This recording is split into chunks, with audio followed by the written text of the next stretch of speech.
Hey friends, this is our Dean's fandom of fiction. In today's special we are gonna see Dean's transformation and Alpha's battle. Sorry for disturbance, you skip 20 seconds from here. This note for author of the fanfiction. I have given credits to author in description of the video by. If the original author wishes to reclaim copyright or remove this video, I kindly request before giving copyright strike. Please contact us using the information provided in the pinned comment. We respect and acknowledge authorship rights, and I will delete that specific video by myself. Thank you. Fiction start from here. Have you ever gotten to the point where you felt like no matter what you did or how hard you tried, you were never gonna be okay? I have gotten to that point. I tried so hard to be normal, to not give in to the urges, the instincts that had taken over every bit of me. And it wasn't just the feelings and the heightened senses anymore either. I had begun to change physically. I noticed hair growing thicker on certain parts of my body, increased muscle mass, and my voice grown deeper. I felt like I was going through puberty all over again. But the most concerning change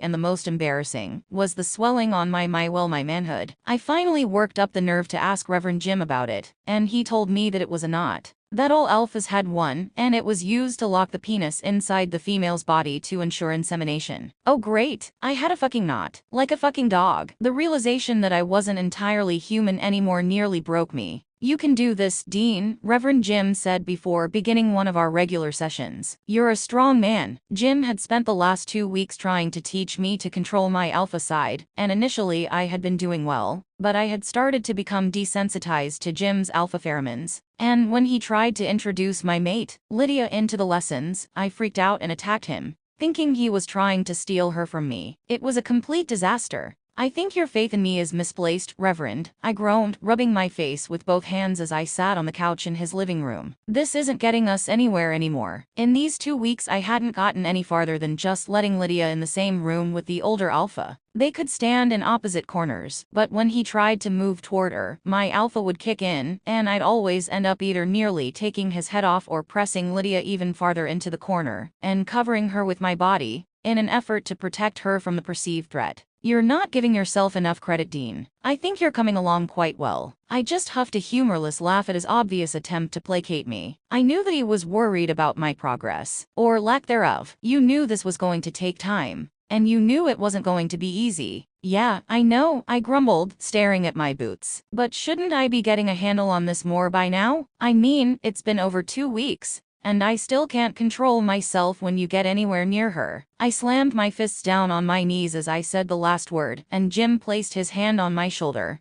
and gave it a sympathetic squeeze. I had to get these urges under some kind of control before the next full moon. My first. Jim wasn't sure how I would react to it, and we were all afraid that I would lose myself and hurt someone. I've been thinking about that, Dean, Jim said softly. Maybe I've been going about this the wrong way. What do you mean the wrong way? I glared at him with suspicion, but he just smiled. I've been trying to get closer to her while you watched, but I think maybe I have to let you bring her to me. I just sat there staring at him in horror with my mouth hanging open. I think the only way this is going to work is if it's your decision. I don't think forcing you is the answer. My head was starting to swim, and that's when I realized that I had stopped breathing. When I finally took a breath, I thought I was gonna pass out. I put my head between my knees and tried to keep from toppling head first off of the sofa. Slow, deep breaths, Dean. He just sat there next to me, rubbing slow circles on my back. I wanted to rip his arm off for even suggestion that I should willingly bring my mate to another alpha, to knowingly put my mate in this alpha's hands and possibly let him take her away. But I knew rationally that he was right. I had to be the one to fix this.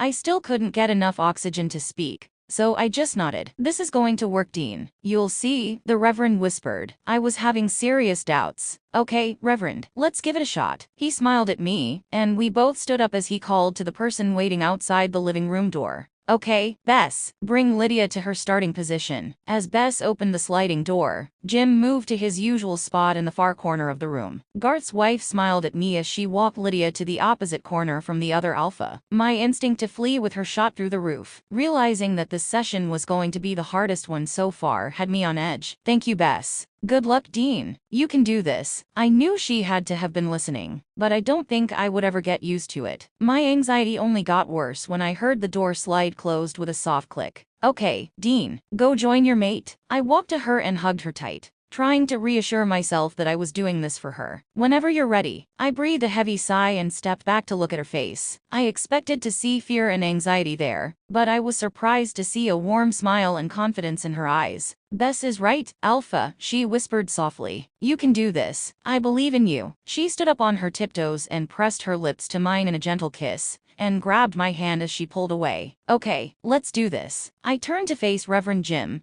who was standing, motionless, on the other side of the room, and worked on my breathing to calm myself. When I didn't move for a long moment, Jim smiled at me warmly. It's all right, son. I won't move a muscle unless you tell me to. I closed my eyes, took a deep breath, and took a slow step forward as I let the air coming whooshing out of me in a rush. Lydia stayed right next to me and gave my hand a reassuring squeeze, and when I opened my eyes and looked down at her, she had the biggest grin on her face that I think I have ever seen. See, was all that she said. It was just one step, but as they say, baby steps, right? I just had to hold on to that, and I'd be okay. I hoped. I took a few more tentative steps, and to my relief, I seemed to be holding it together pretty well. But when I got a few feet from our safe spot in the corner, something about the way the other alpha was looking at me rubbed me the wrong way. I'm not even sure what it was, or if it was anything at all, but it got my alpha all worked up. I froze and an angry snarl rumbled up from my chest as I bared my teeth at him. Dean, Lydia whimpered, hugging my side closely. I turned my head and growled at her before I could stop myself.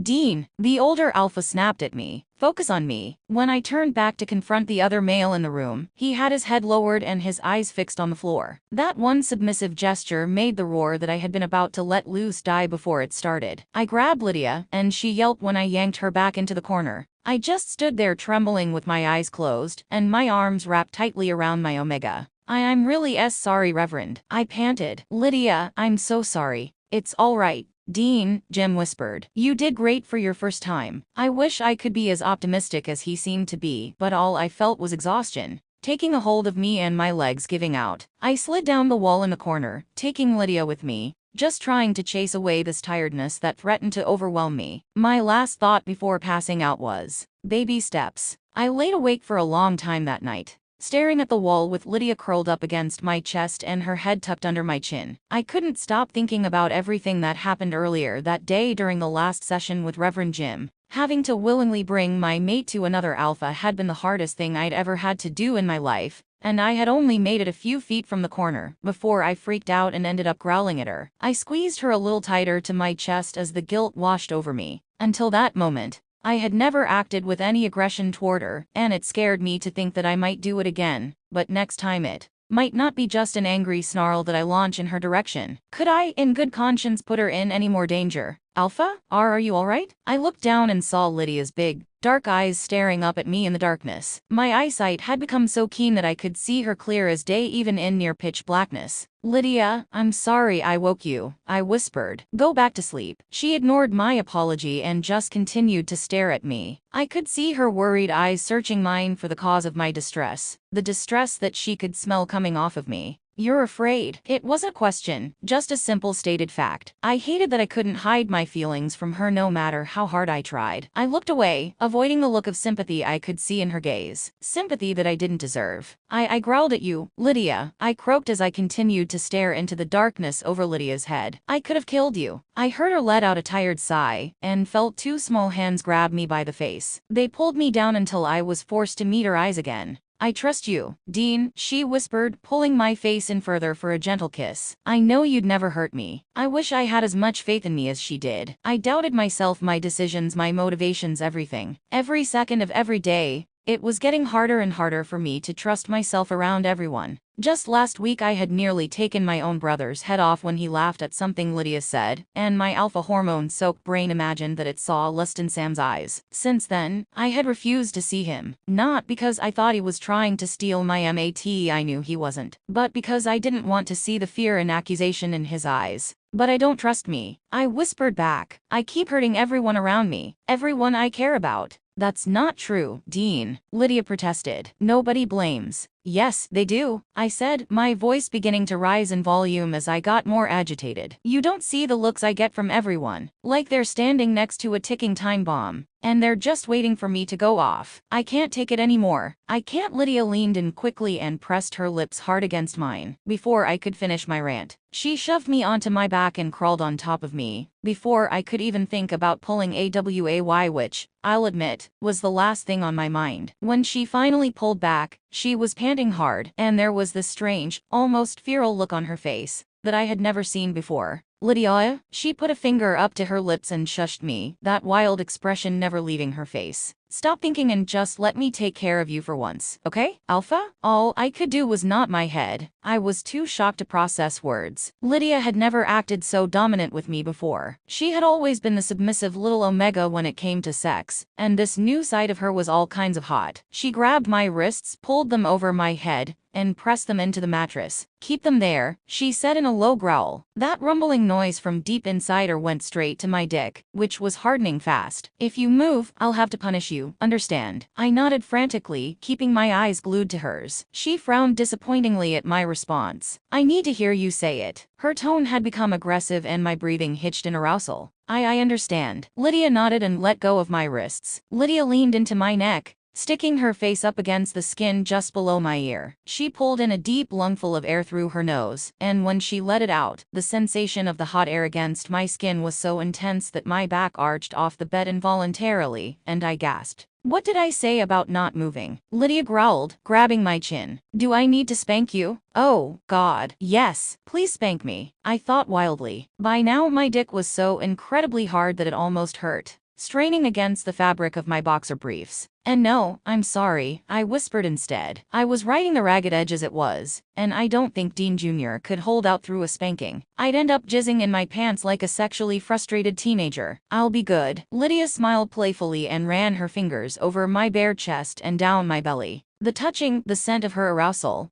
and the heat of her body so close to mine were intoxicating, and I was suddenly dizzy with all of the sensations bombarding me at once. Fuck, I groaned when her nails scrapped lightly over my abs. When she grabbed the waistband of my boxers and jerked them down to my knees, I supped in a surprised breath, but forgot to let it out. Breathe, Alpha, Lydia giggled, smiling up at me. When the air escaped my lungs like a slowly leaking balloon, my head began to swim, and it flopped back down onto the pillow. The room was starting to tilt alarmingly, but I couldn't bring myself to care. Lydia had wrapped a warm little hand around the base of my dick, and was squeezing my growing knot gently. I couldn't help but buck my hips a little at the pleasurable pressure. We hadn't been intimate since my knot had popped suddenly a few days ago, and I hadn't wanted to even touch it out of fear. But she seemed to not be afraid of it at all, and handled it like she knew what she was doing. She moved her hand up my shaft to the tip, and rubbed her thumb over the slit, before sliding back down to give the knot a good squeeze. Fuck, if you keep that up, I'm gonna ahhhh. Before I had time to finish my warning, Lydia had taken my length into her mouth, and swallowed it all the way down to her hand. That was squeezing my knot firmly. Before she could even lift her head, I came hard down her throat. I don't think I have ever had an orgasm that strong in my whole life, and my vision went white for a split second as it hit me. It seemed that the knot just made everything more sensitive. It was something I was gonna have to get used to, I guess. When I was able to raise up on my elbows to look at her, Lydia still had her head down and my dick in her mouth as far as it would go. My knot had swollen to the size of a grapefruit, and it freaked me out just a little bit. It had swelled so much that Lydia had to now use both hands to keep up the pressure. She peeked up at me through her lashes, smiled around my still hard length, and gave the knot another firm squeeze, sending another spasm through my body, and another hot spurt of cum down her throat. I flopped back down on the bed on my back with a loud groan, unable to hold myself up. She did this several more times until I nearly passed out from oversensitivity. Just when I thought I couldn't take any more, I felt the knot start to deflate. I vaguely remember thinking this must be what a beach ball feels like when you let the air out slowly. Lydia let go of my knot and pulled herself up off my limp cock, licking her lips clean of any stray drops. All I could do was lay there staring at the ceiling as I panted with exhaustion. Wow, I croaked when I could finally speak.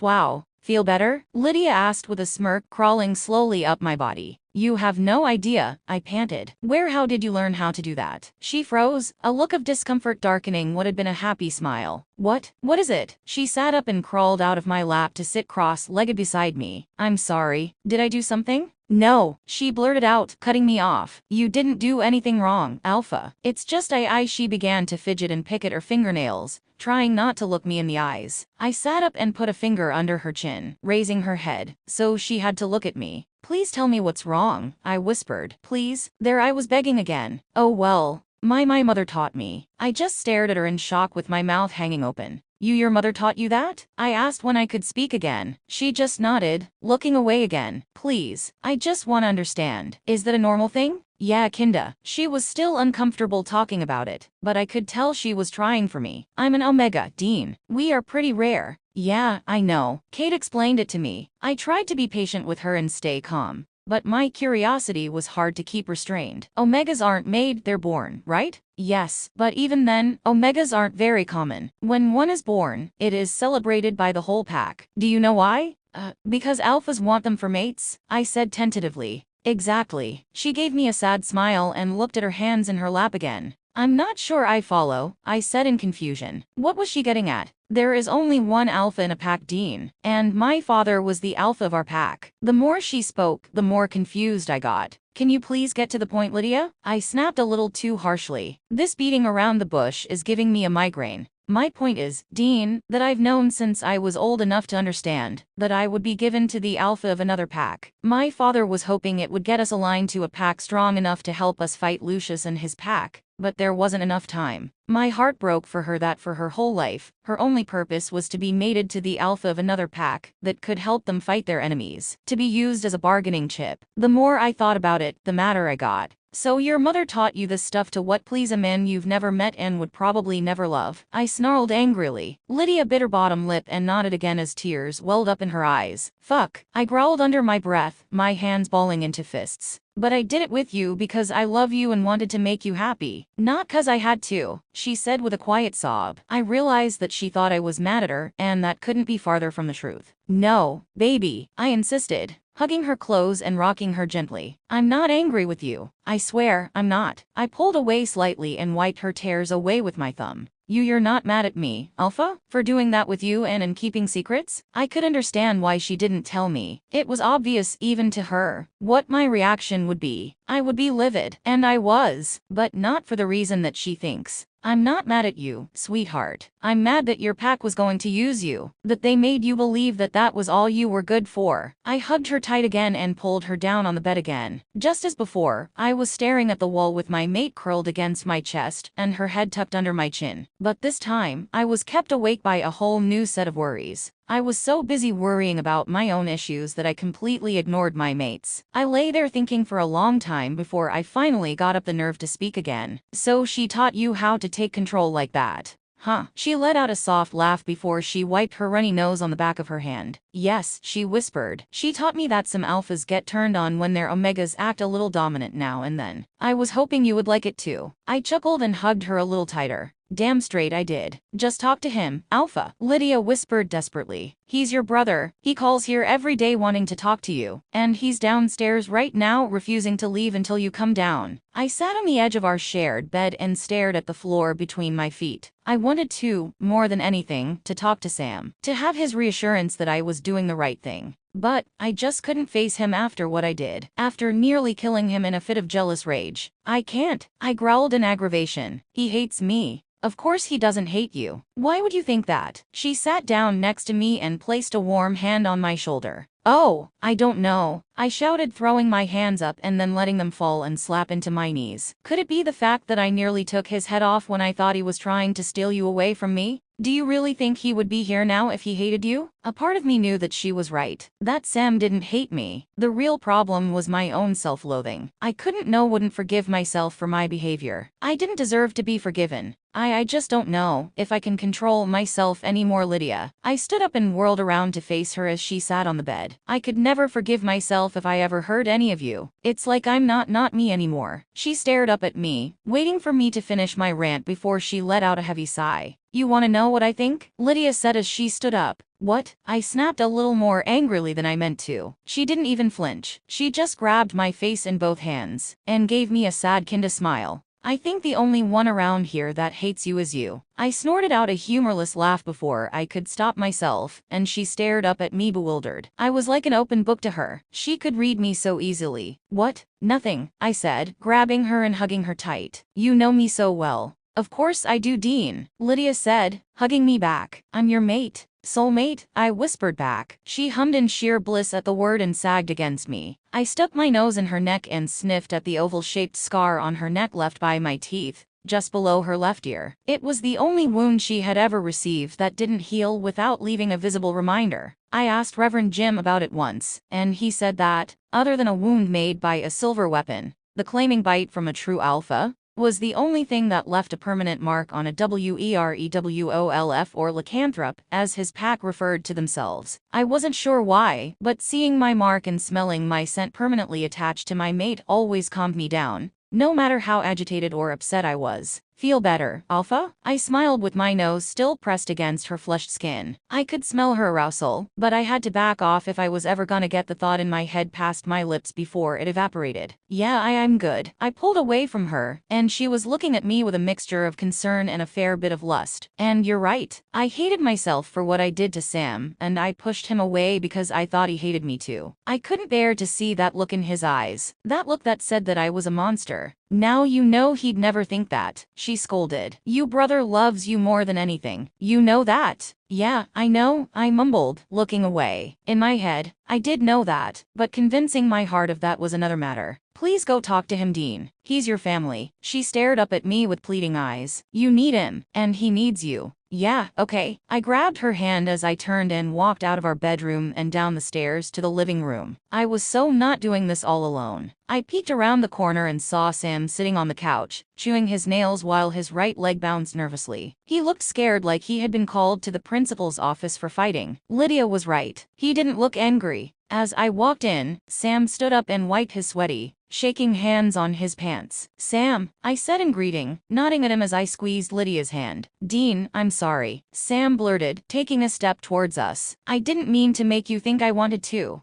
Whoa, whoa, I shouted, cutting him off. What? Sam stood there, wringing his hands and bouncing from one foot to the other. He looked so upset that he might throw up. It's my fault, Dean. I got too close to Lydia and I shouldn't have. I was slowly beginning to realize that Sam didn't hate me. He thought I hated him, and my refusal to see him after that incident only seemed to confirm it for him. I had made a real mess of things again. Sam, that wasn't your fault, okay? But, Dean, for Christ's sake, Sam, I bellowed, getting annoyed. Stop being such a gentle hand on my arm cut me off mid-rant. I looked down and Lydia was staring up at me in disappointment. I knew what she was going to say before she said it, and I let out a tired sigh as I wrapped my arms around her and leaned in to kiss her forehead. I know, baby, I'm being an ass again. I'm just gonna give you two some privacy, Lydia said with a soft chuckle, and then looked back at Sam, who was still standing near the sofa. Hey Sam. Sam's eyes grew wide, and they darted from Lydia then to me, looking for permission to respond. I nodded my head but squeezed her a little tighter. Hey Lydia, Sam replied hesitantly. She smiled slyly, then turned on her heels and headed toward the door. Behave yourselves, she said firmly before leaving the room. I suddenly felt naked without her standing by my side. I just stood there staring at the floor and picking at my fingernails. Hey, Sam murmured quietly as he stepped closer. I had the urge to step back, but shoved it down with a hard swallow and a ragged breath. Hey Sammy. I snuck a quick glance up at his face before looking away quickly. I had expected him to have that accusatory expression on his face, but he didn't. When I looked back up at him, all I could see was pain and guilt. I really am sorry, Dean. I knew the fragile state you were in. I should have known better. I grumbled as I passed him and plopped myself down on the couch like a pouting 10-year-old. I'm sorry too, Sam, I finally croaked out. I knew you weren't a threat, but I couldn't control myself. Sam sat down next to me and placed a comforting hand on my shoulder. And I'm not mad at you, Sam. I didn't want to see you because I was afraid you'd be angry at me for attacking you. I stared at the floor between my feet as I let everything out. I just knew you'd think I was a monster, Sam, and that you'd want to hunt me. What? Dean, no. Sam squeezed my shoulder, and I finally raised my head and looked into my brother's eyes. They were glistening with unshed tears, and his expression was one of shock and disbelief. Dean, you're the only family I have left. The tears finally broke loose and rolled down his cheeks and off his chin. He wiped them away harshly like he was angry that they had the nerve to escape and spoil everything. I hated it when Sam cried. It made me want to cry too. Sam, I can't lose you, Dean. I just can't. It was Sam's turn to look away this time. This whole conversation had gone sideways, and it was beginning to make my head hurt. Sam was saying all the things that I felt, and I never once thought he would feel that way too. It just made me angry at myself for not seeing it sooner. I heaved a heavy sigh and chuckled before I could stop myself. What's so funny? Sam asked, confused by my response. Nothing, it's just you know what Bobby would say to us, don't you, Sammy? Yeah, I know. He'd call us a couple of damn fool idiots. Sam started laughing despite himself. His laughter made me laugh even more, and before we knew it, we were howling like a couple of hyenas. When we finally caught our breath and the laughter finally died down, the room was suddenly filled with an uncomfortable silence that I think neither of us wanted to be the first to break. But it appeared that Sam was the brave one today. You know, Dean, I was thinking. Oh, that's never good. Sam shot me his patented bitch face before he continued. I was thinking maybe you need a break from all this. Maybe you and I should get out of here for a few days. I looked at him with surprise, and he just sat next to me, waiting. And do what? Sam smirked and pulled a folded up piece of newspaper out of his pocket, unfolded it, and handed it to me. I caught us a case. I skimmed over the article, reading the most relevant info. The headline read 3 bodies found with hearts missing. Authorities have no leads. The article was accompanied by pictures of 2 women and 1 man that had been butchered in the most brutal fashion the police had ever seen. I knew what it was, and my alpha raged with the need to kill it. And not just because it had slaughtered 3 people. The need went far beyond that. It was almost primal. The need to protect my pack. Werewolf. A feral growl ripped from my chest as I stood up and spun around to face Sam, who was still seated on the sofa. Yeah, Sam said, looking up at me. So, what do you say, Dean? He stood up and clapped me on the shoulder. You ready to gut this bitch? So, what do you say, Dean? Sam stood up and clapped me on the shoulder. You ready to gut this bitch? I don't know, Sam, I breathed. This is a really bad time. My first full moon is coming soon, and I haven't gotten control of my alpha yet. Reverend Jim doesn't know how I'll act when the moon is full. I could hurt you or another innocent person if I'm not locked down by then. Dean, you need this. Need to. No, Sam, I can't risk it. I shouted, cutting him off. And besides, I don't know if I can leave Lydia all alone. She needs me. I can't just leave and... Yes, you can, Alpha, a small feminine voice said from behind me. I turned to face her, not even knowing when she had come into the room. Go, please. Lydia, I whined. I can't. What if something happens? I walked to her and tried to hug her, but she put her hand out to stop me. I suddenly had the urge to growl at her. She had never rebuffed me before, and it had my alpha kinda riled up. Garth and Bess are here, Dean. Her frown turned up slightly into half a smile. And it's not exactly like I'm helpless. I have my own teeth and claws and everything, she said excitedly, like this bit of werewolf trivia was news to me. I rolled my eyes and heaved a defeated sigh, folding my arms across my chest. Hey, she whispered, finally wrapping her arms around my waist. I know you're worried about being able to control yourself around everyone. And I know you're afraid to leave me, but you need to get away from everything for a while. And that includes me. But the full moon. Your brother said that it's only for a few days, she said, putting a finger to my lips to stop me. Right, Sam. She looked over my shoulder at my brother and smiled. Right, 2-3 days, tops. See, she said, looking back at me with a wide, toothy grin. You'll get back in plenty of time, and my next heat will come around the same time, she whispered, wagging her eyebrows suggestively. I snorted despite my agitation. But then her expression became serious, and she grabbed my chin. If there's one of our kind out there killing people, you have to stop it. The sorrow in her eyes nearly broke me, and I just nodded, closing my eyes. I could never say no to her. Next thing I know, we're on the road, hurtling toward the unknown. I hated to admit it,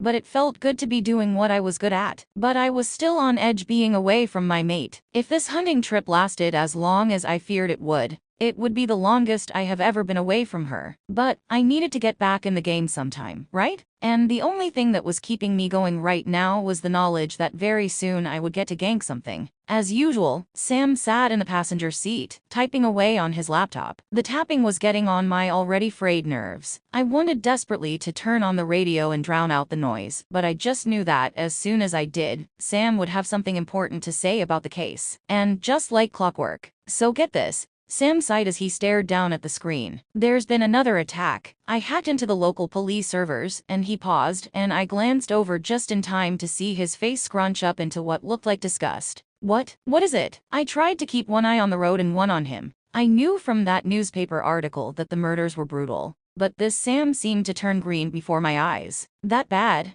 Huh. Yeah, Dean, it's that bad. He looked like he was trying to hold back the bile, as he stared at what I could only assume were police crime scene photos. 2 more bodies were discovered in an abandoned warehouse by a vagrant. 2 teenage girls were mutilated almost beyond recognition. The coroner is waiting on dental records to be able to identify the bodies. Oh, this freak has to die, Semi. I growled, my hands tightening on the wheel. Dean, I pulled up the coroner's reports on the other Vics, and they are almost identical to the latest 2. Sam breathed, looking like he was trying not to be sick. And I've never seen a werewolf attack that looked this savage. These people were pretty much ripped apart. I mean, it looks like these people were caught in a Cuisinart. Were they eaten? I croaked. No, just butchered, Sam murmured. The only things that appeared to be missing are the hearts. Then why all the violence? This case was getting weirder by the minute. This sounds personal. Yeah, it does, Sam whispered, running a shaking hand through his hair. What the fuck have you gotten us into here, Sam? I could hear Sam swallow hard before he answered. I wish I knew, Dean. I wish I knew. I had a sneaking feeling that I was gonna be sorry I asked. With things like werewolves, I thought I knew what to expect. But this was way beyond what either one of us was used to. Let's hit the coroner's office before lunch, okay, Dean? Sam groaned, closing his laptop. Yeah, no kidding. The rest of the almost 4-hour drive to New Hampton, Iowa was quiet, except for the purr of baby's engine. Needless to say that when Sam said that the bodies were butchered, he wasn't lying. They had literally been torn limb from limb. But that wasn't really what got my attention. What got my hackles raised was the smell that clung to the bodies. And I don't mean the smell of decomp. It was the overpowering scent of alpha. It was so strong that I wasn't in the room more than 5 minutes when I had to leave before I attacked the nearest person, which happened to be Sam. By the time Sam caught up with me, I was leaning over the steering wheel of the Impala, trying to breathe through the rage that threatened to tear me apart. I jumped when the passenger door was pulled open and Sam slid onto the bench seat next to me. Are you okay, Dean? Sam whispered, putting a hand on my shoulder. Don't, I snarled. I jerked away from him and my back slammed into the door. Just don't. I sat there growling at him like an angry pit bull. He raised his hands in surprise and moved against the other door, mimicking my position. Whoa, easy, Dean, Sam said, attempting to calm me down. I closed my eyes and breathed through my mouth, trying not to smell anything that might set me off again. What happened in there? It was an alpha, Sam, I croaked when I was finally able to string more than 2 words together. He didn't just kill those people. He raped those women. How do you know that? There's nothing in the coroner's report about any sexual assaults. Because I can smell it, Sam. He was en route. I think he was looking for a mate, and I think that the one male victim got in the way. Sam was quiet for a moment and stared far away at nothing. I could almost hear the wheels turning in his head. I would have laughed if this had been any other situation. Well, with the level of mutilation of the bodies, it's possible that the coroner missed it. We need to check out that warehouse, I growled, positioning myself back behind the wheel and starting the engine. Maybe I can pick up his trail there, and it'll lead us to where he's hiding. Before I could back out of the parking space, Sam shot me his patented bitch face. What? Slow down, Dean, Sam grumbled. We need to find a motel, change out of these suits, and have something to eat. And since you can't eat regular human food anymore without chucking it up, we gotta get some takeout for me. It was a real drag that I could now only eat raw cow hearts now, and not my beloved bacon cheeseburgers. But just thinking about eating anything that was cooked made me wanna hurl. Lydia had chopped up 4 cow hearts, put them in plastic containers, and stowed them in the cooler. It was something that I was just gonna have to get used to. This was my life now. We sat at the little dining table eating our lunch. Well, I was trying anyway. Sam was shoveling down his salad as he stared at his computer screen, while I just pushed the pieces of cow heart around the inside of the plastic container with my fork. How could I possibly eat when my Omega was at home without me to protect her, while a sex-crazed alpha werewolf was on a rampage, ripping people to shreds? The longer I sat there staring at my food, the more agitated I got. And the fact that Sam seemed so calm just made it worse. Finally, I shoved the plastic container away from me with a growl. That's it. I can't take this anymore. I jumped to my feet and fled to the other side of the room to find my phone. It was tucked into the pocket of my jacket that lay on the bed. I gotta talk to Lydia. I dialed the number of the phone I had bought her and listened to it ring. With each ring, I got more and more agitated. After 5 rings, her voicemail picked up and I growled and hung up. What the hell, Lydia? I tried again, and on the 3rd ring she finally picked up. Hello, Dean? She panted like she'd been running. Lydia, thank God, I snarled. Why the hell didn't you pick up? I was about to drive all the way back home just to make sure you were okay. I'm sorry, Alpha. Bess and I were making lunch, and I left my phone on the nightstand upstairs. There was a pause, and I could tell that she was beating herself up for forgetting what I told her about keeping her phone on her at all times while I was gone. I didn't mean to scare you, Alpha. I just forgot. I heaved a giant sigh that was more relieved than frustrated. It's okay, babe. I'm not mad at you, I groaned, running my hand through my hair. It's just this case has me kinda spun out. Are you alright? Did you find the monster that's killing people? Just hearing that word coming from her mouth made me realize that Lydia didn't consider herself or the rest of her pack as even being remotely similar to the beast that butchered those people. Not yet, sweetheart. What I was about to say next had my alpha spitting nails, but I wasn't going to leave my mate unprotected, which is why I need you to tell Bess that her father needs to get over there as soon as he can. But I thought you wanted him to stay away while you were gone, Lydia whined. You said that he... I know what I said. Lydia, just do it. I snarled angrily, regretting it as soon as it came out of my mouth. Sam turned around in his chair and shot me a dirty look and shook his head at me. Yes, Alpha, Lydia whispered in a small, broken voice. The fear I heard in that voice made me feel like I was 3 inches tall. A good alpha doesn't lash out in anger at his mate like that. Reverend Jim had to berate me more than once for that over the last few weeks. I should be ashamed of myself, and I was. Lydia, forgive me. No, Alpha, you don't need to. I put my hand out to stop her like she could see me. Yes, I do, babe. I'm sorry. You didn't deserve that. There was a very uncomfortable pause before I continued. It's just that this killer, he's not. He's not what? Lydia whispered fearfully, and this time it wasn't fear of me. He's not just a werewolf. What does that mean? Lydia's voice started to tremble, and I was starting to regret telling her. He's an alpha. There was another long pause and was beginning to think that she had hung up. Hello? You still there? Why, yes, I'm still here. I could hear her swallow hard and let out a shuddering sigh. I'll tell Bess to get Reverend Jim over here right away. Thank you. Alpha? Yeah, please be careful. Yeah, of course. You know I will. I could hear her breathing hard and I started to worry. Baby, you okay? Yeah, it's just that I know how dangerous alphas can be. Lucius, the alpha that killed my pack? He was vicious savage. I know, baby. I know, I whispered, trying to calm her. If I had been there with her, I would be holding her in my arms and send calming pheromones at her. But that wasn't possible. So I had to use my words. Don't worry, okay? Me and Sam? We've been doing this since we were kids. Right, Sammy? I held the phone out towards my brother as he turned in his seat again. Right, Sam yelled around a mouthful of rabbit food. See, I said, smiling. This is no big deal. We got this. Are you sure? Maybe Reverend Jim could help you? She was talking excitedly like it was the best idea in the world. No, babe. I want him there with you. Just thinking about another alpha there with her made my blood boil. But I had no other choice. This was gonna be the hardest test so far. Could I do it? Could I stay knowing another alpha was there with my mate, protecting her instead of me? He'll protect you while I'm gone, okay? Okay, Alpha. I love you. I love you too, Omega. I could almost hear the smile spread across her face, the one that she always got when I called her that. For some reason, that smile made a great swell of emotion rise up in my throat, and I had to hang up quickly before my breathing hitched. But Sam heard it and, once again, he turned around in his chair to stare up at me with a look of concern on his face.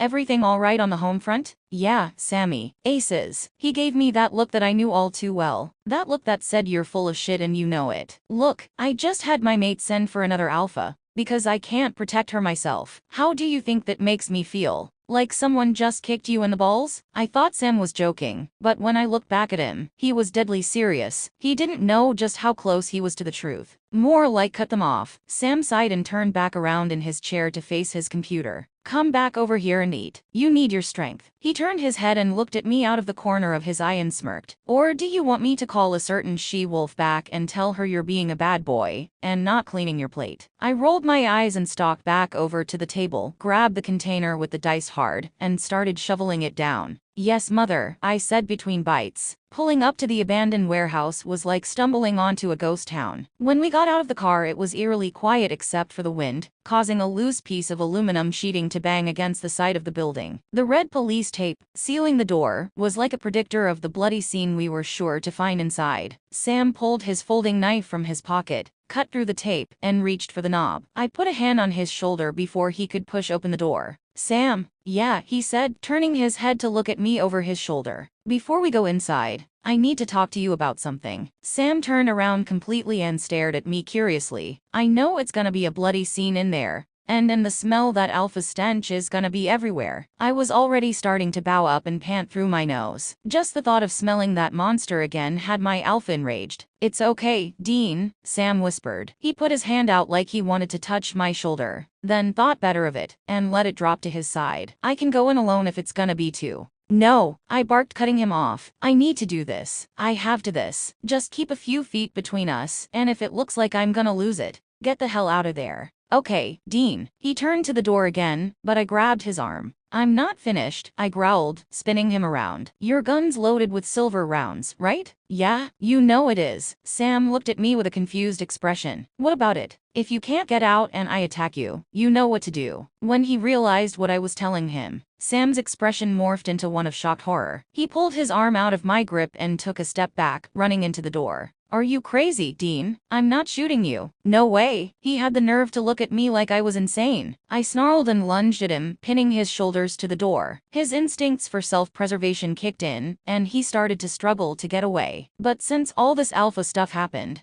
I was way stronger than he was and held him with not much effort. I grabbed his chin and pushed his head back to see the still healing gash on his neck just under his jawline. Do you think this was bad, Sam? I shook him, making sure he was paying attention. That day I gave you this for laughing at Lydia's lame joke? Dean, shut up, Sam. I was seething now. I had to make him understand. That was nothing compared to what I could do to you. Do you get me? Fear finally started to show in his hazel eyes, and he nodded frantically while I continued to hold his chin in a bruising grip. Do you? I grabbed his throat with my other hand, and squeezed just hard enough to cut off about half of his air. Yes, Dean, I get you. He wheezed, his voice shaking with fear. I released him and he slumped back against the door, coughing and panting. He rubbed his chin and his throat, trying to get the blood flowing through his skin again. It was quiet for a long moment while we just glared at each other. I'm sorry, Sam. I can't let something like that happen again. I just can't. I had to look away. The guilt of what I had just done was finally starting to catch up with me. When I looked up again, his eyes had softened with concern.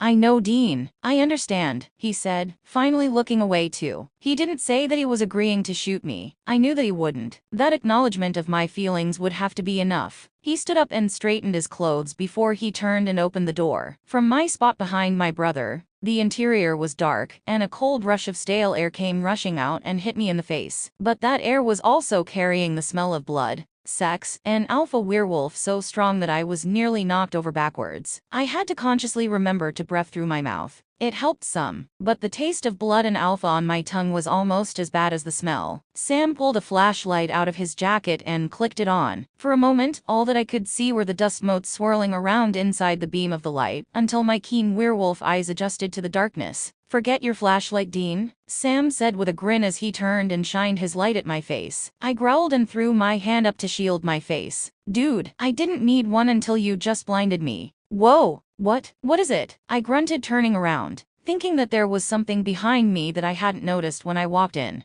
Did you know that your eyes shine like an animal's? I turned back around to have the light in my face again. That's wicked. Thank you, David Attenborough. Now could you please point that damn flashlight somewhere else before I shove it up your ass? Oh, right. Sorry, Dean, he whispered, pointing his flashlight away from me and letting it sweep around the large open area of the warehouse. I had to blink away the spots floating around in my vision several times before I could see clearly again. But I could tell where the attack had happened even before my vision returned completely. I could smell it. To your left, Sammy. In that far corner. His light shone in the direction I had indicated, and the beam froze on a large dark stain on the concrete. A pair of bloody bare footprints lead away from the spot and to an exit at the back. I stalked past the large crimson stain and shoved open the back door. I could still smell him. His scent still lingered in the air and on the ground. If he went by foot, I bet I could follow his trail. The scent led to a dirt road off of the main highway, and I was itching to follow it. Dean, Sam shouted from the doorway. What is it? I reached into my pocket, grabbed the keys to baby and tossed them to him. Bring baby around, would ya? He looked at me in confusion and then down at the keys in his hand. I think I can track him. Sam nodded and disappeared back into the warehouse and out the front to retrieve baby. When he pulled up next to me, I pointed down the dirt road that disappeared into the woods. He started to scoot over to let me behind the wheel when I stopped him. No, you drive, Sam. I need to be out here. I stared down the dark road. I could almost see the strong scent wafting through the air. You're gonna walk? Nope, I'm gonna run, I said with a smirk. Just try and keep up. With that,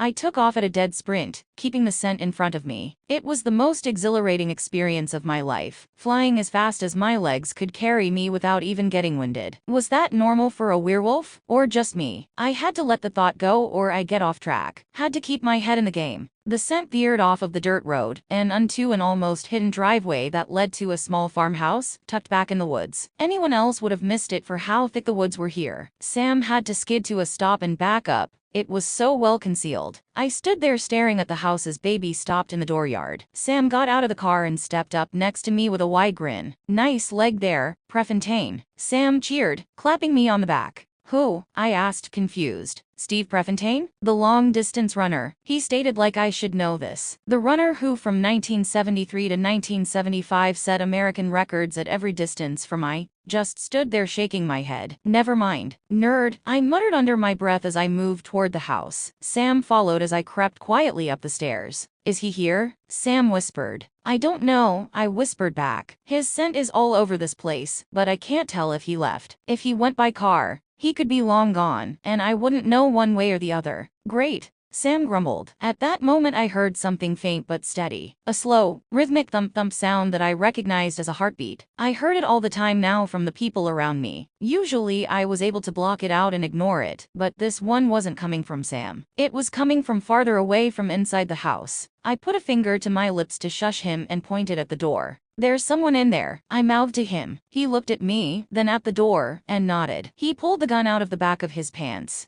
and readied himself with a heavy sigh. It was so easy for Sam to fall back into hunter mode even after a year of sitting on the sidelines, whereas I had been in perpetual kill mode, and my heart was hammering a mile a minute. I pulled a silver blade out of my boot and tried the doorknob. To my surprise, it was unlocked, and I pushed the door open slowly, cringing at the loud squeak of the hinges. Alpha? Is that you? A male voice shouted from somewhere inside. Having lost the element of surprise, I shoved the door open, letting it hit the wall with a loud bang. A rather petite man with dark hair came walking out of the kitchen and froze when he saw me. Well, I guess that depends on which alpha you're referring to. The growl that poured out of me had him quivering with fear, and he dropped to his hands and knees and stared at the floor. I walked up close and looked down at the trembling man who didn't look a day over 18. I sniffed the air around him and scrunched up my nose at the strong smells emanating from him. He was indeed a werewolf, and I could smell the alpha on him, or should I say, in him. Standing over him, I noticed something that I hadn't before. There was a wide strip of leather wrapped around the man's neck. A collar. I grabbed it and jerked him to his feet. Where's your alpha? I snarled in his face. I don't know. The man wheezed fearfully. I don't believe you, I snapped, backhanding him in the face. I twisted the collar harshly, making him whimper. See, I know what he does to you, and I know that you know about his extracurricular activities. I growled, making air quotes with my free hand. Now tell me where he is. I don't know, he croaked. I roared at him, and he lifted his arms to protect his face. But I overheard him talking on the phone to another member of our pack. Talking? Talking about what? I seethed. I was starting to get aggravated by this sniveling weakling. The alpha in me hated weaklings, but I had to push him down deep inside me. This werewolf was a victim like the ones in purgatory. The ones Kate fought to protect from bigger, stronger werewolves. The battle between kill and protect was waging inside me, and I knew that I was probably going to have to kill him. After I got the info I needed, I just hoped he found Kate's pack when he got to where all monsters went when they died. He said he found her, his Omega, the timid werewolf squeaked. The one he was promised. What? I said, the shock of what he had just said making me lose my grip on the collar. He crumpled to the floor at my feet and tried to crawl away from me. I grabbed the back of his jeans and hauled him towards me and flipped him over onto his back. What Omega? Where? Some little pea-potting town in Wisconsin. But he said she has a mate. He had to do something to lure her mate away from her. No, it can't be. He can't be talking about her. Lydia! Lydia! I snarled as I stood up, pulling my phone out of my pocket and pushing the button to call my mate. I got more agitated with every ring that I heard that she didn't answer. Just when I thought I would lose my friggin' mind, the call was finally picked up. Dean, my Omega's voice called through the phone. I could never convey how relieved I was just to hear her say my name. Lydia? I croaked. Thank God you're okay. Look, you gotta get out of there. Tell Reverend Jim too. Dean, help me, she screeched in terror. Lydia's desperate pleading was cut off, and all I could hear was harsh breathing. Lydia, I choked out in a panic. Lydia! Well, hello there, Dean. A deep masculine voice called out cheerfully. It's nice to finally meet you, even if only on the phone and not in person. Who the fuck is this? I seethed. You claimed my betrothed and she didn't tell you about me? I'm offended. The voice chuckled. Her father promised her to me, Dean. I had to stop and think about what he was telling me. I swallowed hard when I remembered the story Lydia told me about her pack warring with a bigger, stronger pack and losing. The alpha of the winning pack forced Lydia's father to give her to him in exchange for sparing what was left of her pack. She fled to keep him from claiming her. Lucius, I snarled through gritted teeth. Let her go, you son of a bitch. Oh, so you did tell him about me, and you let him claim you anyway? You've been a very naughty little girl, sweetheart. His voice sounded far away and muffled as he held the phone away from his face to talk to Lydia. Daddy's going to have to punish you. Don't you fucking touch her, you bastard. I roared, squeezing the phone so hard that I could feel the plastic housing start to crack. I had to ease up on my grip to keep from crushing it. She has always belonged to me, Dean, and she will always belong to me. There was a soft whimper below me, and I finally remembered the werewolf curled up at my feet. If you ever want to see you little boy toy again, you'll let her go, shithead. I growled, staring down at the trembling form on the floor. Lucius's barking laugh grated on my nerves. Benji? That little fairy? Lucius chortled. He was just a hot little hole to stick my dick into. Something to amuse me while I searched for my Omega. He means nothing to me. A sob burst out of the creature at my feet, like he could hear his alpha belittling him. Kill him if you want. I don't care. Benji whimpered and scrambled away from me in a panic until his back hit the wall. He curled up in a tight little ball and wept. It seemed that he could hear every word Lucius said. Alpha, please don't let him kill me. Benji screamed hysterically. Alpha. Sorry, Benji, but you've outlived you usefulness, Lucius said, sounding bored. Now have some dignity and stop begging. It's pathetic. The callousness of this alpha made me even more angry. He had no thought for anyone but himself and what he desired. And what he desired was my mate.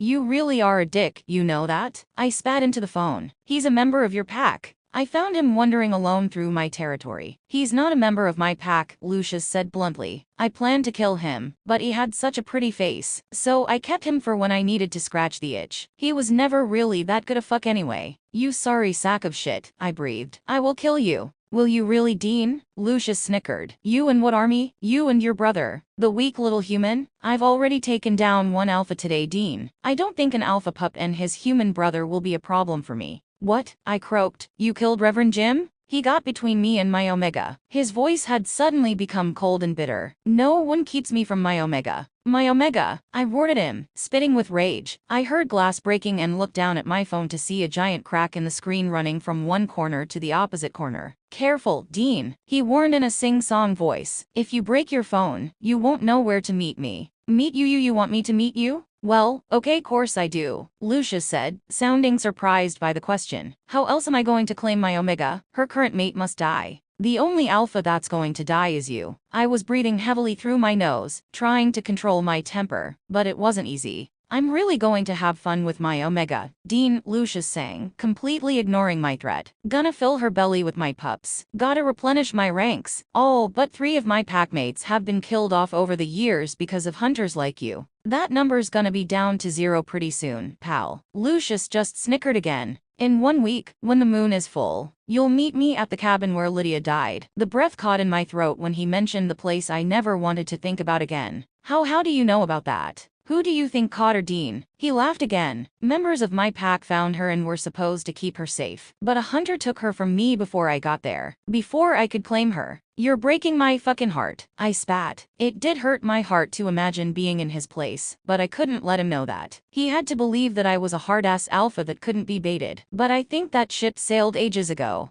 Be there, Dean. 1 week. What? You're not gonna tell me to come alone? Oh, you can bring baby brother, if you want, Dean. There was a long pause where I thought we had lost connection. As a matter of fact, I insist. It'll be loads of fun, Dean. I'll make you watch while I eat his heart. I'll make you watch while I eat his heart. Lucius whispered before the line went dead. I looked over at Sam, and his face was pale, and his eyes were wide with horror. When our eyes met, he swallowed hard and then looked away. I'm not sure what he saw in my eyes, be it hate, fear, rage, murder, maybe all of the above. But it scared the piss out of him. Dean, I'm so sorry, Sam croaked. If I hadn't brought you on this stupid hunt, he never. Sam, don't. This isn't your fault. I shot back, cutting him off. He set this up to get me away from Lydia. Yes, and I should have seen it coming, Dean. I should have known. How could you have known? I growled. There's no way you could have known that an alpha werewolf you didn't even know existed would come after Lydia. Dean, I'm the one who should have seen this coming. I roared, squeezing the phone until it finally shattered in my hand. She told me about him, and I never considered him a threat. How could he know that she was even alive, much less where she was? I looked down at the bits of plastic and glass in my hand, and let them drop from my fingers, the pieces sounding like rain as they hit the hardwood floor. I don't know, maybe he knew there was a way back from purgatory, and was hoping to get lucky, and someone would bring her back. Or maybe he just stumbled onto her scent on one of us while we were out. Yeah, maybe, I whispered. I mean, Benny had known about the portal, so maybe Lucius did too. Or maybe he had smelled her on someone who had been near her. I know an alpha's sense of smell is unparalleled, and he just seemed like the type who would never stop looking for something that he thought belonged to him. So, I guess anything was possible. My brain was so mixed up right now that I couldn't even think. Anyway, he wants you and me to meet him in Little Rock 1 week from now. Little Rock? Why Little Rock? Sam asked, his brows pulled together in confusion. What's so special about Arkansas?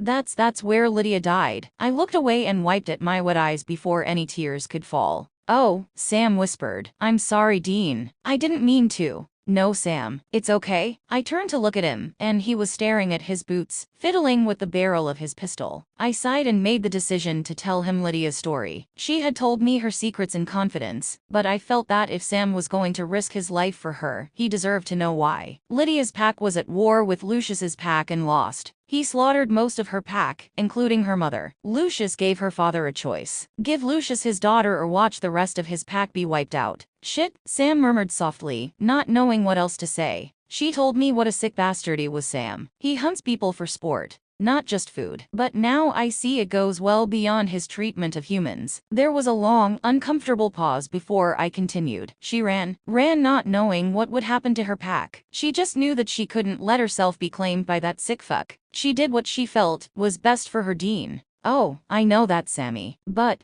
it didn't do any good. I looked up at my brother, and he was giving me that confused look again. Werewolves, who now I know were members of Lucius's pack, caught up with her and were holding her in a cabin in Little Rock, keeping her against her will until Lucius could arrive and claim her. But he didn't get there in time. Sam didn't say anything. He just stood there waiting for me to continue. His expression was full of sympathy and what looked like trepidation. He seemed to know that he wouldn't like this next part. He was right. A hunter found them. Sam looked down at his feet again and nodded sadly. He knew how things went when a hunter found whatever they were hunting. It wasn't just any hunter, Sam. It was Gordon Walker. Sam's head shot up, and the look of shock on his face would have been comical under any other circumstance. He killed them all. But what he did to Lydia before I wanted to tell him what Gordon had done to her, but I couldn't make myself say it. And by the expression on Sam's face, I didn't need to. It's okay, Dean. I'm so sorry. Sam moved quickly to close the gap between us and pulled me into a tight hug. I laid my forehead on his shoulder and willed myself to hold it together. I had to be strong for my mate. It wouldn't do her any good for me to lose it now. We'll get her back, Dean. I promise. He said he was gonna make me watch him eat your heart. Sam, I whispered into his shoulder. A hard swallow was his only response. I pulled back, grabbed him by the shoulders, and looked up into his worried eyes. I can't lose you too, Sam. I can't.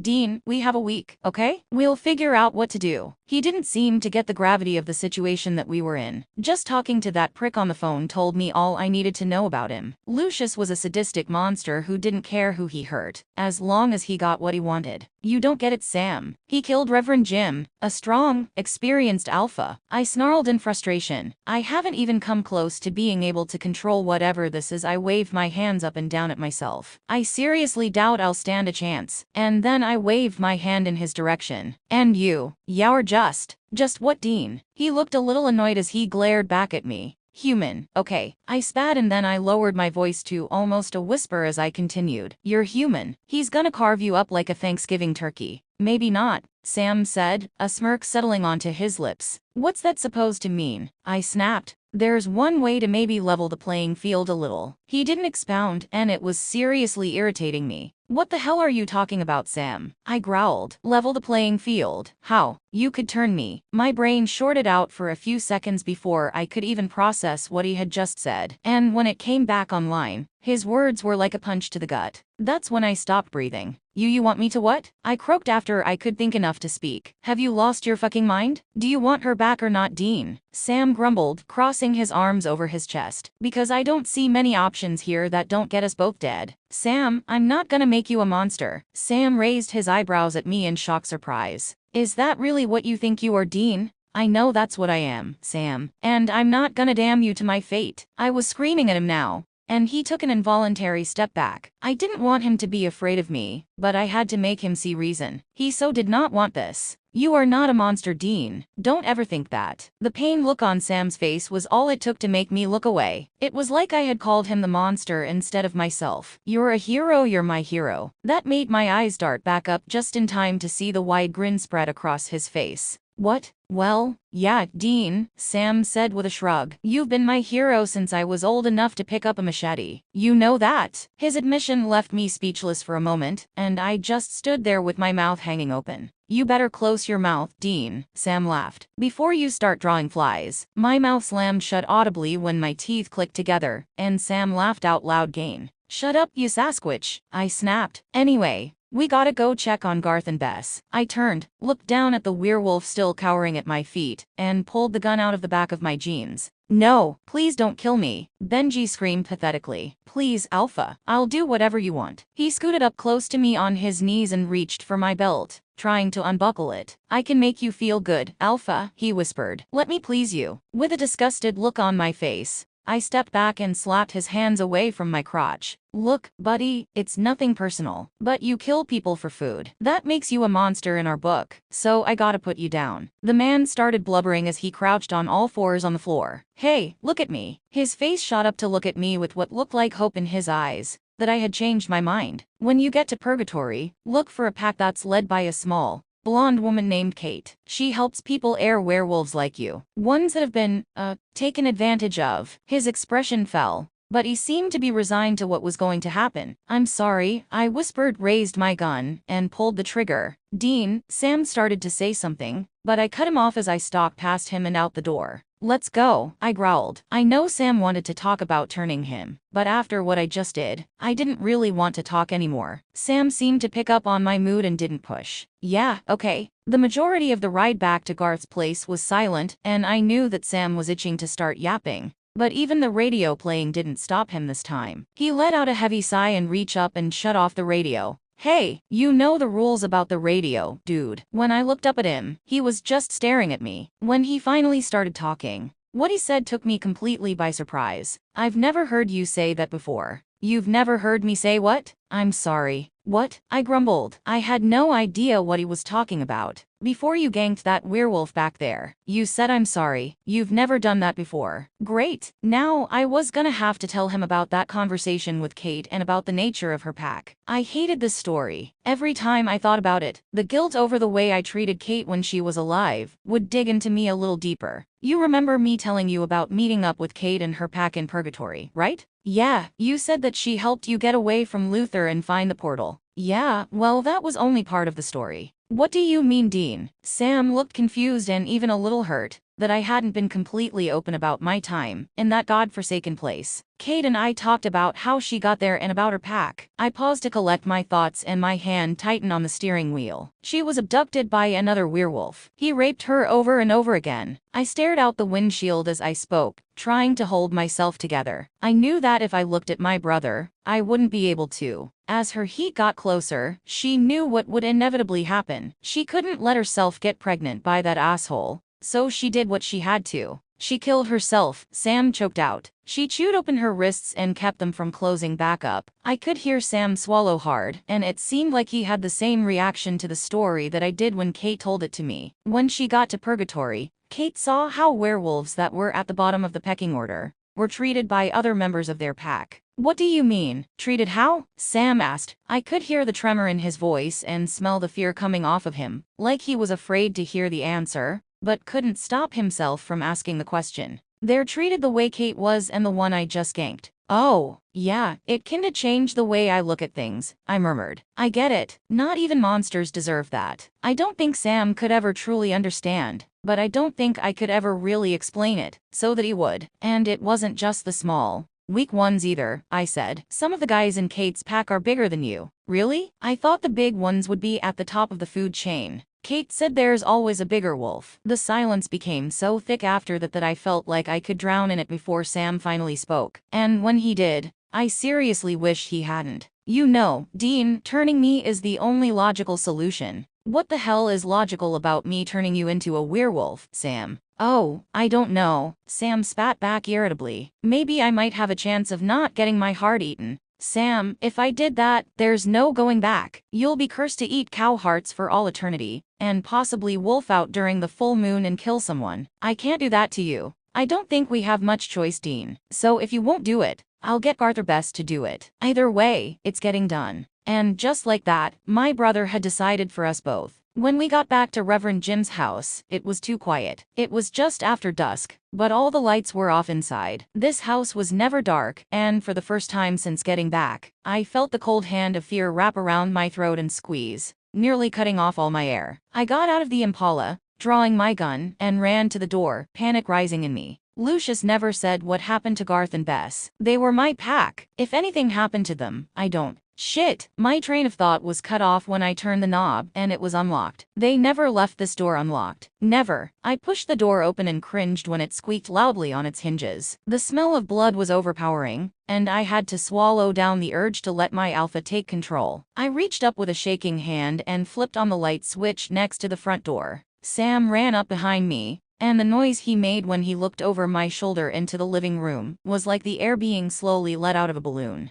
Fuck, Dean, Sam croaked. I couldn't speak. My brain had suddenly switched off for a second, and I couldn't even remember how to form words. There was blood everywhere. On the walls, carpet, furniture, it was even on the ceiling. Reverend Jim's mangled body lay in the middle of the room, his face turned toward me. His dead, unseeing eyes stared up at me accusingly. He had claw marks and bites all over his body, with chunks missing in places. His throat was torn out and his chest had a hole punched into it. I stepped up to the body without even thinking, like my body was on autopilot, and looked down into the gaping hole to find that his heart had been wrenched out. I closed my eyes for a moment to center myself, and then turned to face my brother. Sam's face was pale, and he was staring down at the lifeless body of a friend. I wasn't sure if Sam really understood what pack meant, but I knew that, like Garth, Sam considered him family. Sam, I said softly, but he didn't seem to hear me or even realize that I was there. Sam, his eyes jerked up to meet mine, and they were as white as dinner plates.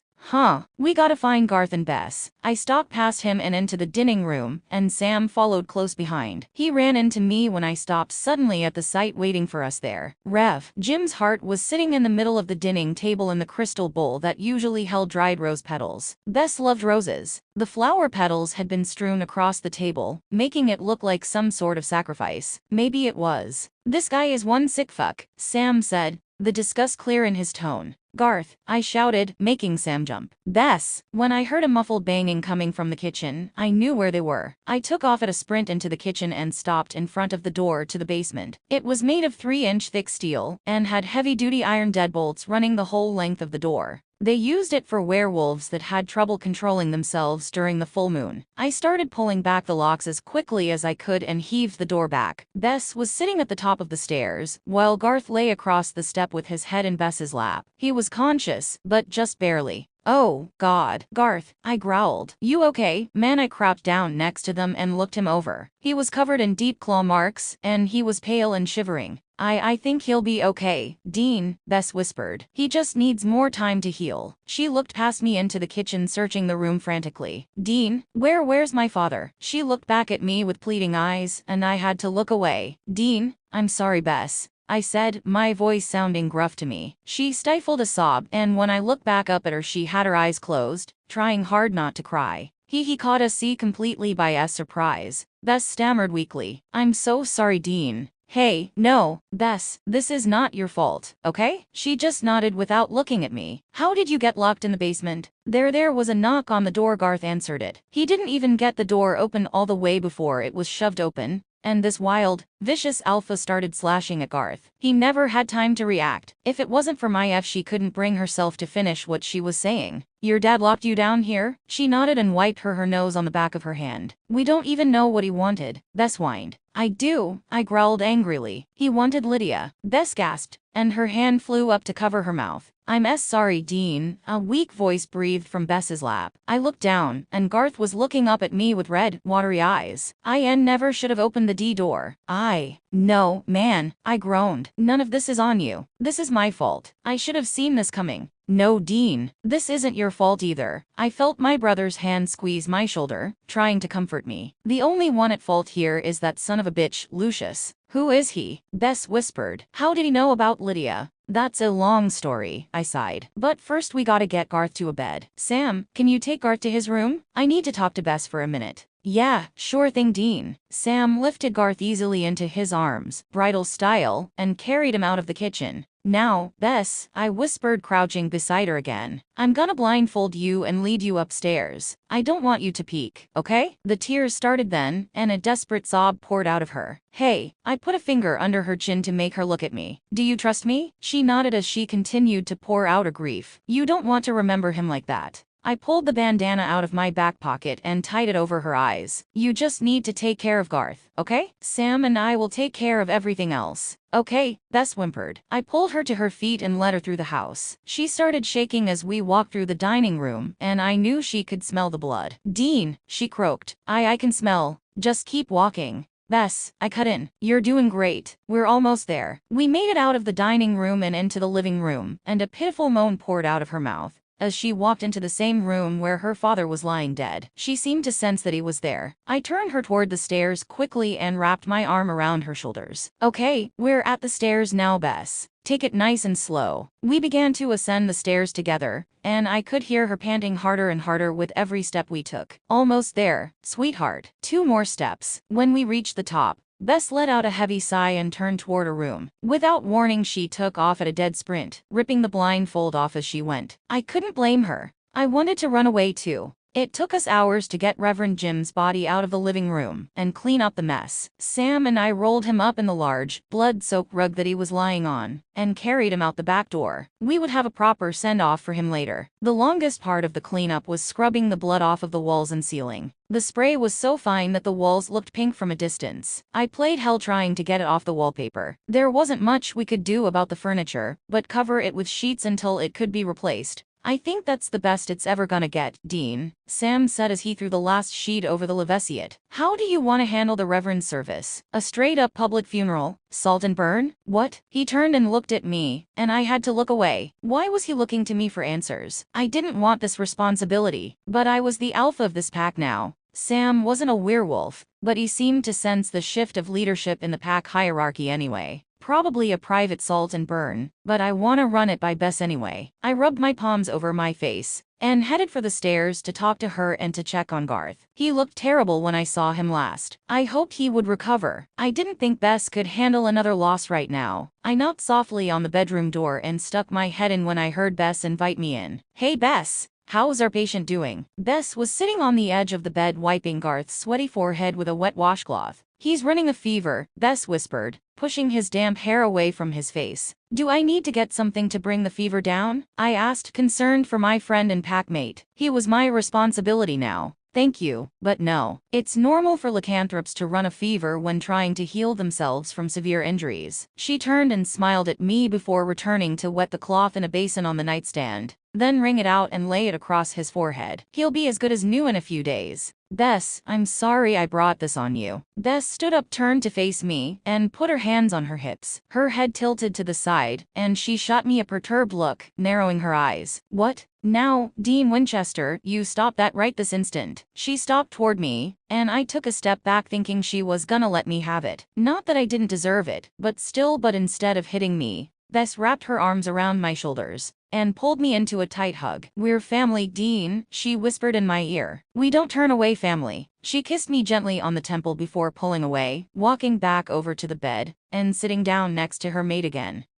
Bess," I croaked, knowing that the next part would be hard on her. "We need to talk about your father." She turned again and I saw the pain in her eyes again, and I had to swallow hard before I could continue. "What you want to do for his service?" She looked back at Garth, and I could see her trying to remain composed, but I could tell it wasn't easy for her. "I know you got a lot on your plate right now, and Sammy and I can take care of it, but I didn't want to do anything without asking you first." "What did you have in mind?" Bess asked without turning to face me. "Well, I was thinking about giving him a hunter's send-off." I looked down at my feet as I spoke, afraid that she would laugh at the idea. "We salt and burn the body on a wooden pyre." I know he wasn't a hunter, but I think he would like that, Dean. When I looked up, Bess was smiling at me with tears pouring down her face. "I have to take care of Garth, so I won't be able to be there, but I know you'll do right by him." "Thank you." "Yeah, of course," I said, backing out the door and closing it. When the door closed, I heard a quiet sob, and it broke my heart. The things you hear when your hearing is 100 times more acute than any human's, but I couldn't let it affect me right now. I had too much to do, and I had to be strong if I was gonna get my mate back. She was counting on me. I walked back downstairs and found Sam sitting at the dining room table, picking at his fingernails. He stood up when I walked into the room and looked at me with concern. "How's Garth? Any improvement?" "Bess says he's running a fever," I said, rubbing the tiredness out of my eyes. "What? Is he okay?" Sam stared back at me with wide, fearful eyes. "Yeah, Sam. Bess said that's normal for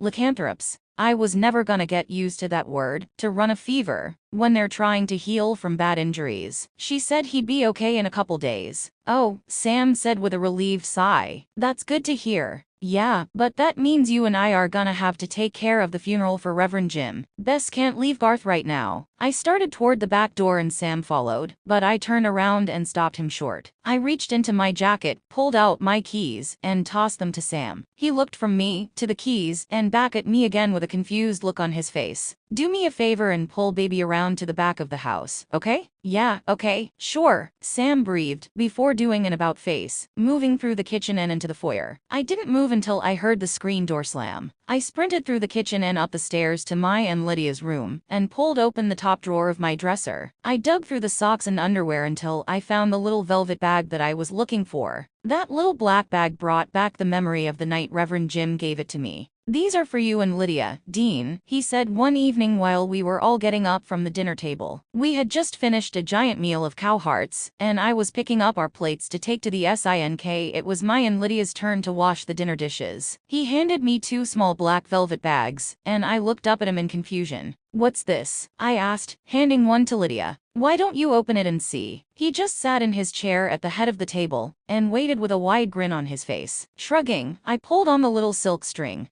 holding the bag closed. I reached in only to jerk my hand back out in a hurry. I swear something inside there burned my fingers. What the hell was that? I looked down into the bag and saw something metallic shining in the overhead light. I dumped the bag out on the table, and out came a small silver bullet on a gold chain. You and Lydia are part of this family now, Dean, the Reverend said softly. Lydia smiled and opened her bag and pulled the necklace out by the chain. Bess had told her about the meaning of their silver bullets, and was fascinated by the story. The chain was long enough for her to slip it over her head, and when she tucked it into her blouse, she flinched at the burn, and gave a small groan as it touched her skin. Are you all right, Lydia? I said, moving to her side. She looked up at me and smiled, her eyes brimming with tears. Yes, Alpha. I'm wonderful. She peeked around me and smiled at Reverend Jim. I looked over at the Reverend and he was smiling too. But I didn't feel like smiling. At the time, I still hadn't really accepted what had happened to me, and to me that bullet just represented aspects of my life that I couldn't control. But now, it was everything. What I was, what I am, and what I will become. I don't know why it took me so long to see it.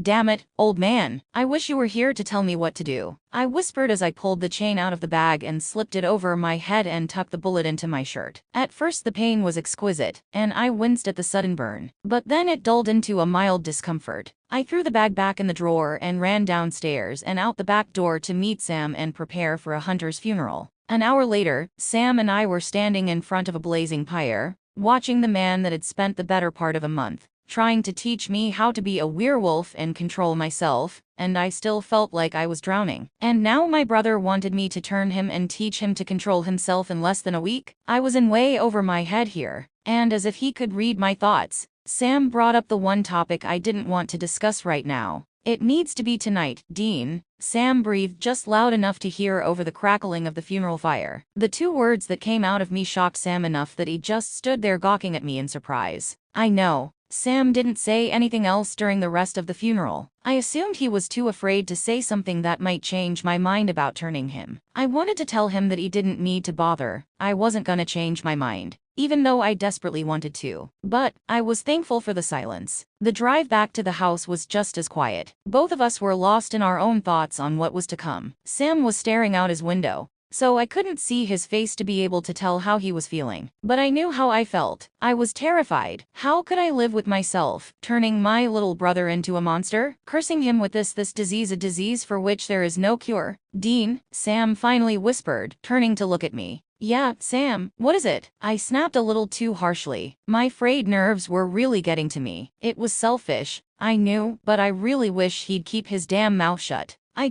was wondering, Spit it out, Sam, I growled. My patience always seemed to run thin when Sam acted like this, and tonight was no exception. What's it like? He looked at me with those big puppy dog eyes like I had all the answers. How could I ever explain to him that I didn't? I'd never truly be able to explain to him what it's like to be what I am. It's like trying to hold back a great white shark with a dog leash. That's what it's like. That was the closest analogy that I could come up with, and even that was miles away from the truth of it. Just think, Sam, this is what the rest of your life will be like, I shouted while giving him the most sarcastic smile that I could manage. Sam looked away and out the windshield at the dark road ahead of us. I could smell the sour scent of fear coming off of him, and could see his Adam's apple bob as he swallowed hard. You really sure you're up for this, Sam? Because it's not exactly a cakewalk. I know that, Dean, Sam retorted. I can take it. You can take it, Sam? Really? I bellowed back angrily. This is not like catching a cold. It's not something that can be fixed. The rage, the urges, it never goes away. I know that, Dean. I'm not stupid.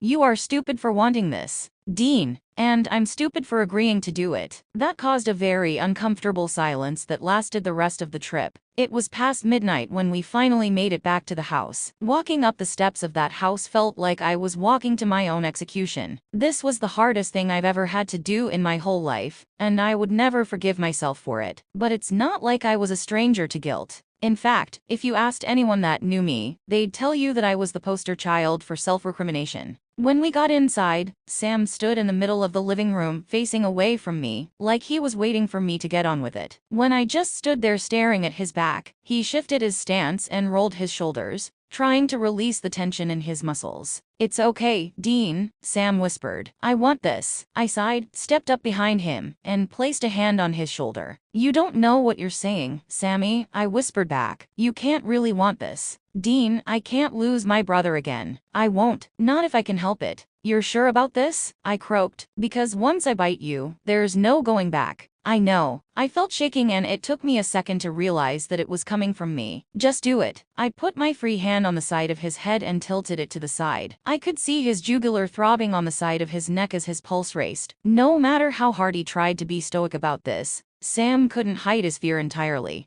I pulled the collar of his shirt back and sank my sharp canines into his shoulder before I could talk myself out of it. Sam grunted and dropped to one knee like he hadn't expected it. Maybe he hadn't expected it to hurt as much as it did. I don't know. I was still latched onto his shoulder, and he pulled me down with him. I was leaning over him, and when I pulled my teeth from his flesh, he gasped and started panting like he had just come back from a run. "Sam, you okay, pal?" "Why yeah Dean, I'm okay," Sam stammered. "Just hurt like a bitch." He wobbled to his feet, and I helped him sit on the sheet-covered couch before his legs gave out again. I don't know if it was the bite or just sheer exhaustion from everything that had happened today, but by the time his head hit the cushion on the back of the couch, Sam was out. I sat next to him and rubbed my face with both hands. God, I can't believe I just did that. It was so wrong, but I knew it was the only way I'd get Lydia back or even have a chance to get out of this alive. I don't know what was gonna happen from here on out, and it seemed like it was getting more and more out of control by the second. But there was one thing I was absolutely sure of. We were definitely falling down the rabbit hole on this one. I spent the next 4 days watching my baby brother writhing in pain, and there was nothing I could do to stop it. Bess said she'd never seen a bitten take so long to turn or one be in such agony while he did it. Was it because I'm the one that bit him? Or was something wrong? I was terrified that he was dying. But through it all, Sam never screamed or begged, though I knew he wanted to. I watched his jaw clench as his teeth ground together,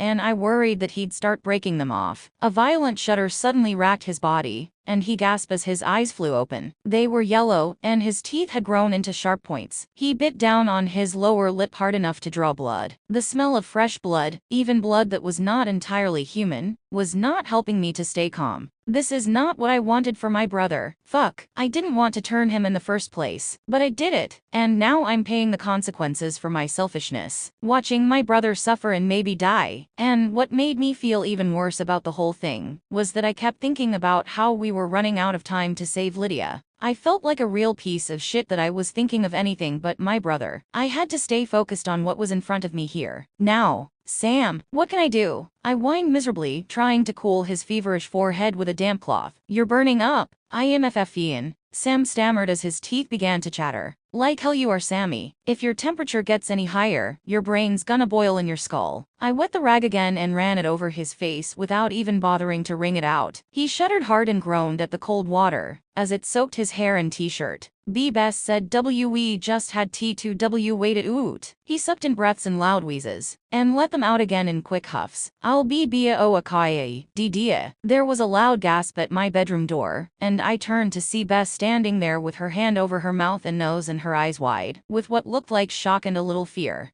"Bess?" I asked in concern. "What's wrong?" She didn't answer. The only response I got was a quick shake of her head, before she backed away from the doorway and fled down the hall. "Bess? Dean, what's happening?" Sam stuttered breathlessly. He grabbed my arm, and the look on his face showed the fear that I felt. "Everything all right, Sammy?" I whispered. "I'll go see what's up, okay?" Sam just nodded at me and slumped back down on the pillow. "Be right back." He didn't respond and I didn't wait for one. I jumped from the bed and raced after Garth's wife. I didn't see where she had gone, but I hoped that she was with him in their room. I knocked on the door and waited. Nothing but silence was what I got back in reply. "Bess, are you okay?" I knocked again and waited. I thought I could hear whispering, but I couldn't tell what was being said. I was getting frustrated now and banged on the door this time. "Bess, Garth, I know you're in there. I'm not leaving until I find out what's going on." I was just about to start pounding again when the door swung open, and a hand reached out to grab me by the collar. Wah! The hand jerked me into the room and the door slammed behind me. For a moment I was sure I was dreaming, and that I was really on a monster hunt with Sam, and I was being attacked. But then I realized that it was Bess that had grabbed me, I was surprised at how strong she was for being such a tiny thing. Garth was sitting up in the bed with the same frightened expression on his face that Sam had. What the hell? I blurted. Something's wrong with your brother Dean, Bess said, wringing her hands together. What do you mean, wrong? Well, not necessarily wrong. Just not right, she said, making air quotes. What the hell does that mean? I shouted back. I was seriously getting angry at her evasiveness. Just spit it out, Bess. I'm not in the mood to. Your brother's an alpha, Dean, she screamed over me. Can't you smell it? I froze and just stood there gawking at her. Sure, he smells different, but that's normal, isn't it? Sam can't be a... What? I croaked when I could speak again. But that's not possible, Bess said. I thought so too. Kate told me. You all told me that alphas aren't made. They're born. Yet, here you are, Dean, Garth whispered tiredly. I looked up at him and he smiled at me. He was well on the backside of his recovery, but he was still pretty weak. For a werewolf to heal from the injuries Garth had sustained, it was pretty exhausting business. Something is only impossible until it's not. Yeah, that made perfect sense. I rolled my eyes at him, and he only continued to smile at me. This can't be happening, I growled, running my fingers through my hair. We'll end up killing each other. That's not necessarily true, Dean, Bess whispered. My father's brother was an alpha too. They never had any issues with their status in the pack. Most of the time, when more than one alpha is born in a family, the younger sibling will defer to the elder. Yeah, I croaked back. I didn't want to think about a possible alpha showdown to the death between me and my brother. Yeah, and if there is a problem, the younger alpha will leave to start his own pack when he's old enough. Now that just made me feel worse. I didn't want my brother anywhere other than with me. I started to pace the room in agitation until Garth spoke up again. Dean, now you know Sam would never leave his big brother. I stopped and looked at him again without responding. Besides, hasn't Sam pretty much always deferred to you? The implication that I was domineering had my hackles raised, but I pushed it back when I had to admit that he was right. Why did he have to be so nauseatingly right all the time? Finally, on the morning of the 5th day with less than 2 days left before we were to meet that psycho alpha, Lucius, Sam's fever finally broke, and he was able to rest. I was beside myself with worry about how I was gonna help him control his alpha, while simultaneously trying to prepare him for the inevitable confrontation. Open wide, Sammy, I said cheerfully, trying to force another piece of raw cow heart into his mouth. He didn't want it, but Bess said that it was the only thing that he would be able to hold down now. Sam shoved the fork away with a pain groan, and tried to get out of the bed, before I shoved him back against the headboard. Sam, come on, don't be such a baby, I growled. You gotta get your strength back. Dean, I'm fine, Sam whined, looking everywhere but at the bloody chunk still on the plate next to him. When I tried to get close to his mouth with the fork, he growled at me. And I don't mean a normal bitchy Sam growl either. This was a leave me alone or I'll rip your throat out kinda growl. I dropped the fork on the plate and threw my hands up in defeat. He jumped from the bed like he had been shot from a cannon and went to his duffel, rooting around for some clean clothes. I'm gonna go shower. He was gone before I could get another word out. I could tell he was desperately trying to hold it together, and had fled before he came unglued. I ran my hands through my hair as I sat in the chair next to the bed, staring at the half-empty plate sitting on the mattress. What was I gonna do? We had to leave in a few short hours if we were gonna make it to Arkansas before midnight tomorrow. It looked like Sam and I both were gonna have to learn on the fly, because I don't have time to teach him what I knew, and I didn't know nearly enough myself. We were all seriously walking a tightrope without a net here. Hey, a soft voice called from the doorway. I looked up to see Garth poking his head around the doorframe, and giving me a hesitant smile. Hey Garth, how you feeling? I'll be okay, he said, waving me off. How is Sam doing? He was whispering and looking over his shoulder to make sure Sam wasn't walking up behind him. I can smell the tension from down the hall. I don't know, Garth. Sam's trying to hold himself together, but I just don't know how long he can keep that up before I was afraid to finish the thought. Before he wolfs out? Garth said with a sad sort of smile. I just nodded, running my hands down my face. Now, Dean, you need to stay optimistic. I bet Sam will surprise you. He's always seemed to have a level head. I just looked at him with incredulous eyes. He grinned toothily at me, and then leaned toward me like he had a secret to tell. That's more than I can say for some Winchesters I know. I just grumbled at him and rolled my eyes. But seriously, Dean, at least give him the benefit of the doubt. This is uncharted territory. There's no way to know what to expect. We pretty much threw out the rule book when you showed up at our door. Yeah, I know I upended your lives and got Jim killed. I'll never be able to give back what I took from you and Bess. I looked away, unable to meet his eyes. I regretted ever setting foot in this house and getting Garth's family involved in my shit. Dean? What? I blurted angrily, keeping my head down. Look at me, Dean. I didn't want to, but I raised my head and met his gaze. A clear look of irritation on my face. I don't blame you for what happened to Jim, I don't, and neither does Bess. I scoffed in disbelief. Even if Garth didn't blame me, I knew that Bess had to be harboring some serious resentment. I got her father killed. We don't, Dean. Bess loves you like a brother. She told me this herself. She did? Yes, Garth said, pleading with me to believe him. You and Sam, you're our pack. Garth sat down on the bed, facing me, and put his hand on my shoulder. You know, I've considered you guys family for a long time. Maybe even from the day we met. Garth, I treated you so shitty most of the time. Why would you consider me family? Garth laughed softly and patted my shoulder. You guys gave me a chance. You let me hunt with you. Nobody's ever let me be a part of anything like that before. Practically everything I know I learned from the Winchesters. A lump formed in my throat at his admission, but before I could swallow it down and respond, Sam came flying in the door, his wet hair dripping on his gray t-shirt, leaving dark spots on his shoulders. Dean, we gotta get going if we're gonna make it by. He cut himself off when he saw Garth with his hand on my shoulder and me near tears. Is everything alright in here? He looked from Garth to me, and back again like he had walked in on something he shouldn't have. Yeah, Sammy, everything's okay? Garth just came by to see how you were doing. Right, Garth? Oh, yeah, right. How are you feeling, Sam? Garth said, standing up.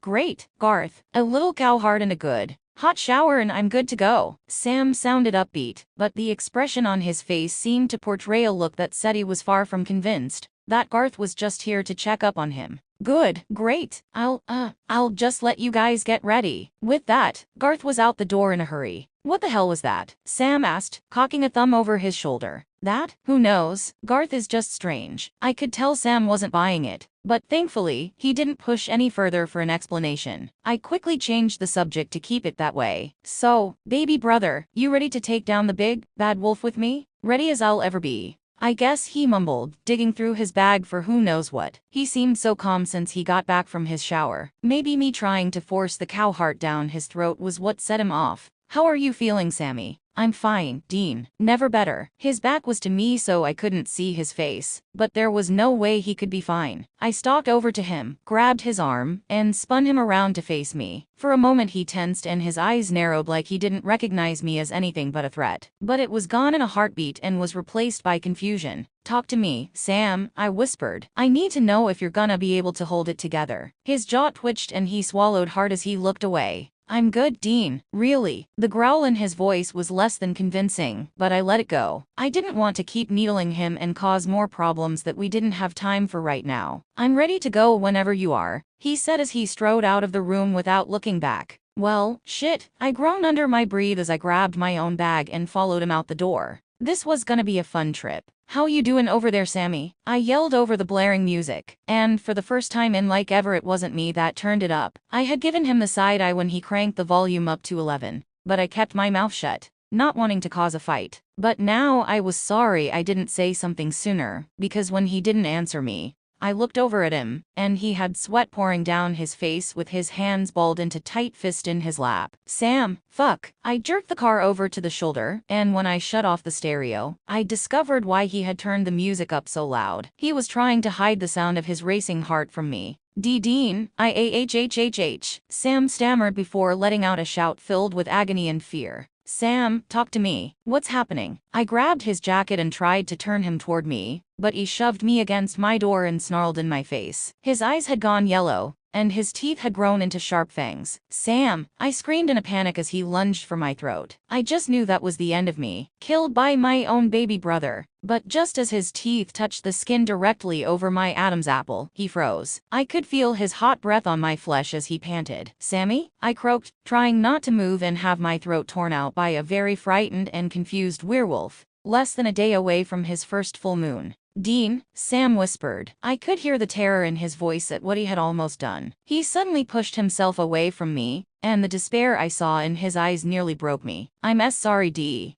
Before he could finish, he turned and threw the car door open and fled towards the dark woods. Before I could stop him. Damn it, Sam. I growled, jumping out and sliding over the hood of the car like I was Bo Duke or something. By the time I got to the other side, he was gone. It was well after midnight and the sky was overcast. If I were still an ordinary human, I would never be able to find him in this pitch blackness. Even so, the woods were so thick, it was gonna be a chore tracking him down. I ran into the trees and stopped just inside, spun in a circle, sniffing the air. I could smell the fear and anguish in the air all around me, so thick it was hard to tell where it was coming from. So, I had to use the only thing left to me, my ears. I concentrated hard and could just make out the sound of his heart beating frantically. I couldn't hear any movement, so I had to assume he was hiding somewhere out here. He had done this once before when he was just a kid. Well, not a little kid, he was 14. We were out on a hunt with Dad and were sleeping in the Impala on a deserted road, kinda like this one. I woke in the middle of the night for some reason. I don't know, and I looked into the backseat to find Sammy gone. Dad and I must have searched those woods for an hour before Dad found him under a tree, crying. He had had a nightmare and wet himself. Dad and I both tried to get him to talk about it, but he wouldn't. He never has. Sammy? Come on, dude. I yelled into the darkness as I followed the sound of his heartbeat getting louder and louder. It's gonna be okay? I'm not mad at you. I stopped to listen and felt something whiz by the back of my head. I spun around to face the threat, but saw nothing. A bird maybe? I slowly turned back to face the direction that Sam was hiding and listened again. He was straight ahead of me, and I could hear him sobbing in great heaving breaths. It was that night when Sam was 14 all over again. But unlike that night,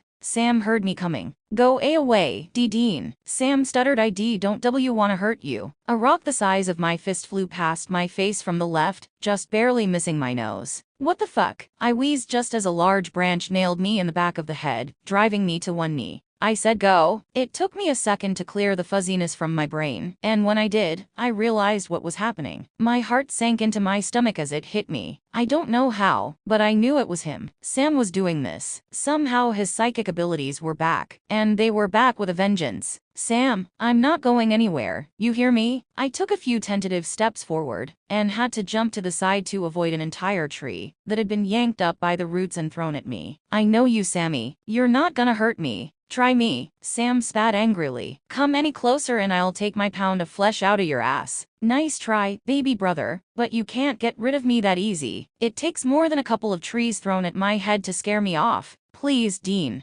Sam didn't finish his plea before the guilt overtook him, and he started sobbing again. Look bro, I know what you're going through, I said softly as I stood up and started slowly toward where I heard his voice. I know you're hurting. I've been there. I nearly took your head off, remember? I could hear him sniffling, trying to hold himself together. I gave you that pretty scar on your neck, Sam. I know about guilt. I stepped into a clearing in the trees and saw him huddled up against a giant oak tree. When he saw me, he jumped to his feet, ready to bolt. Sam, wait, please let me help you. No, Dean, you can't help with this. I couldn't control these powers when I was human. What makes you think I'm gonna be able to control it now? Sam, come on. No, I could have killed you with that tree, Dean. I didn't mean it was a mistake. Instead of running, Sam slumped against the tree and dropped to his knees at my feet. I know, Sam, I know. I thought that he was done, but when I reached for him, he flinched and cowered against the trunk of the tree like he was afraid of me. But I knew that he was afraid for me. Out of desperation and out of options, I dropped to my knees in front of my brother, and blurted out the first thing that came to my mind. Smell me. Sam's head snapped up and he stared at me in confusion. What? Come on, man, stick your nose against my neck and take a whiff, I said, baring my throat to my brother. I stared off into the darkness, waiting for him to decide what to do. I knew that this was risky. He could decide to rip my throat out, rather than take a sniff. I could see him getting closer out of the corner of my eye, and held my breath when he grabbed me by the shoulders and leaned into me. I could feel him shaking, but not really doing anything else. It's okay, Sam. We're family. He turned toward me, his nose brushing against my neck, and pulled in a long breath through his nose. He shuddered and went limp. My heightened reflexes were the only reason he didn't bash his nose against my shoulder. I lifted him up by the shoulders to make sure he hadn't passed out. Sam, you okay there, buddy? His eyes were half closed, and he blinked slowly at me like he was about to fall asleep. I don't know, maybe he was. What was that? Sam slurred, his head listing to the side. Had to give you a double dose of calming pheromone, Sam. You look like you needed it. Yeah, Sam said with a drunk smile. I didn't even know you knew how to do that. Neither did I retorted, trying to pull him to his feet. Come on, Sasquatch, let's get you back to the car. Okay, he murmured, stumbling when he tried to stand up. Wobbling a bit, Sam finally righted himself, but stopped me from pulling him away from the tree. Dean, I'm really sorry for trying to kill you. It's not the first time, Sam, and, knowing this family, it probably won't be the last. I jerked him forward, and he finally let me lead him out of the woods and back to the car. I dropped him in the passenger seat and went around to the driver's side. By the time I slid behind the wheel, Sam was sound asleep. I ran a hand through my hair and pulled back out onto the lonely back road. I was exhausted but wired at the same time, so I knew I'd be okay to drive tonight. This incident had given me a lot to think about. But hey, didn't I say this would be a fun trip? The drive was quiet with Sam asleep in the seat next to me, and there was only one thing to do when it was this quiet, and that was think. That's why I always had music playing, because when I had time to think,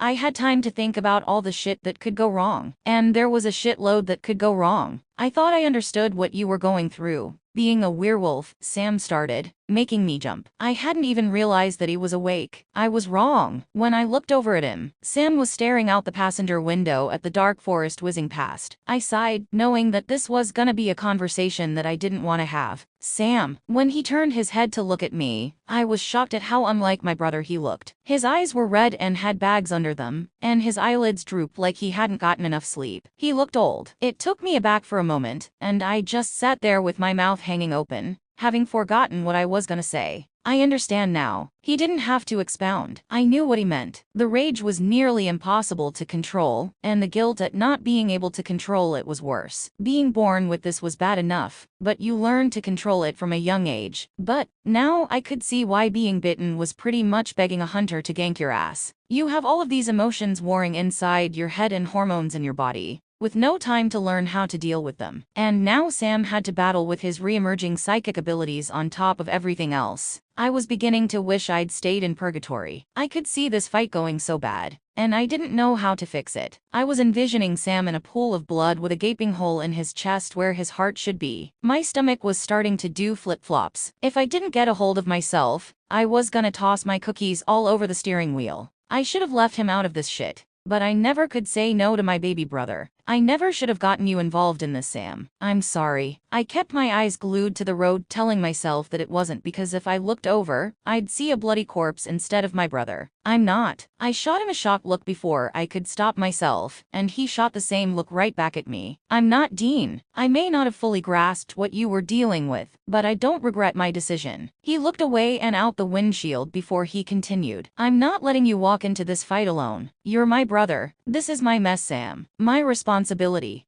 Dean, if I had tried to find you, you might not even be in this mess. Sam growled back. We agreed not to go looking for each other, Sam. You know that. I'm not mad at you for that. Yeah, and I know what Bobby would do if he knew what I did. He'd rip me a new fucking ass. That's what he'd do. Sam slammed his fists down hard on his knees, as he yelled out his grief for what he thought was all his fault. Can you ever forgive me? I sighed heavily, knowing the pained expression on his face without having to look. No, I croaked out, continuing to glare out the windshield at the horizon far out ahead of us. I could hear Sam swallow hard and see him nod out of the corner of my eye. I can't forgive you because there's nothing to forgive. I finally looked over at him, and tears were streaming down his face. None of this is your fault, Sam. None of it. He just nodded again, wiping his nose with the back of his hand. I don't think there is any way you could have known where I even was, let alone how to get me out. But I didn't even try, Dean, Sam said, his breathing starting to hitch. I should have looked for you. I should have done everything I could to find you, but I didn't. I was with a woman instead of looking for you.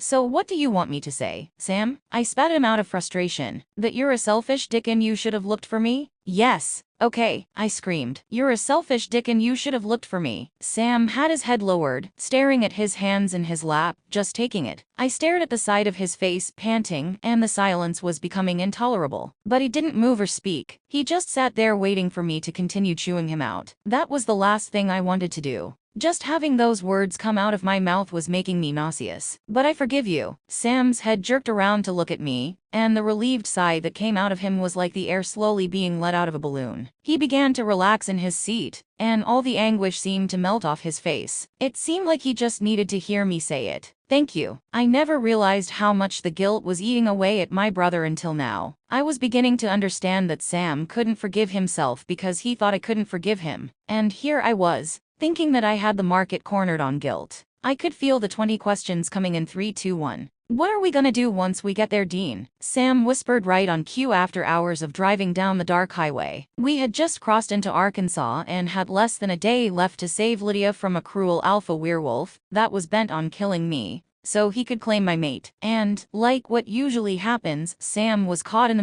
middle of my fight. A fight he had no business being involved in. I'm working on it, I groaned back. You want to share with the rest of the class, Dean? Sam just sat there with his eyebrows raised, and his lips pursed in that way he knew I hated. Inquiring minds want to know. I said I'm working on it. I finally yelled. Great, now he's glaring at me. Hey, I have no idea if he's gonna be alone, or if he'll have other wolves there backing him up, okay? Well, we have to assume he will, right? I mean, you don't think he wouldn't be stupid enough to be there all alone, do you? I turned to look at him and he was looking at me with the big puppy dog eyes. Like he was praying desperately that I had all the answers, and that I had a plan. I did have a plan, but it was a flimsy one at best. No, I don't, Sam. Which is why you're gonna hang back when we get about a mile from the cabin. What? Sam bellowed, cutting me off before I could lay out the whole plan. No way, Dean. I'm not gonna let you walk into a possible pack of werewolves all. Sam, will you shut up and let me finish? I growled back. His mouth snapped shut, and he glared down at his fists in his lap while his nostrils flared. The car suddenly filled with the sour scent of his agitation, but he stayed silent. Guess I was gonna have to get used to being able to smell his moods. I took a deep breath and sighed before I continued. I'm gonna drop you off a mile away and you're gonna walk the rest of the way. But why? Sam whispered through clenched teeth. Because you're our secret weapon. He didn't reply, he just stared at me in shocked confusion. Gonna try to catch them off guard. When my brother found his voice again,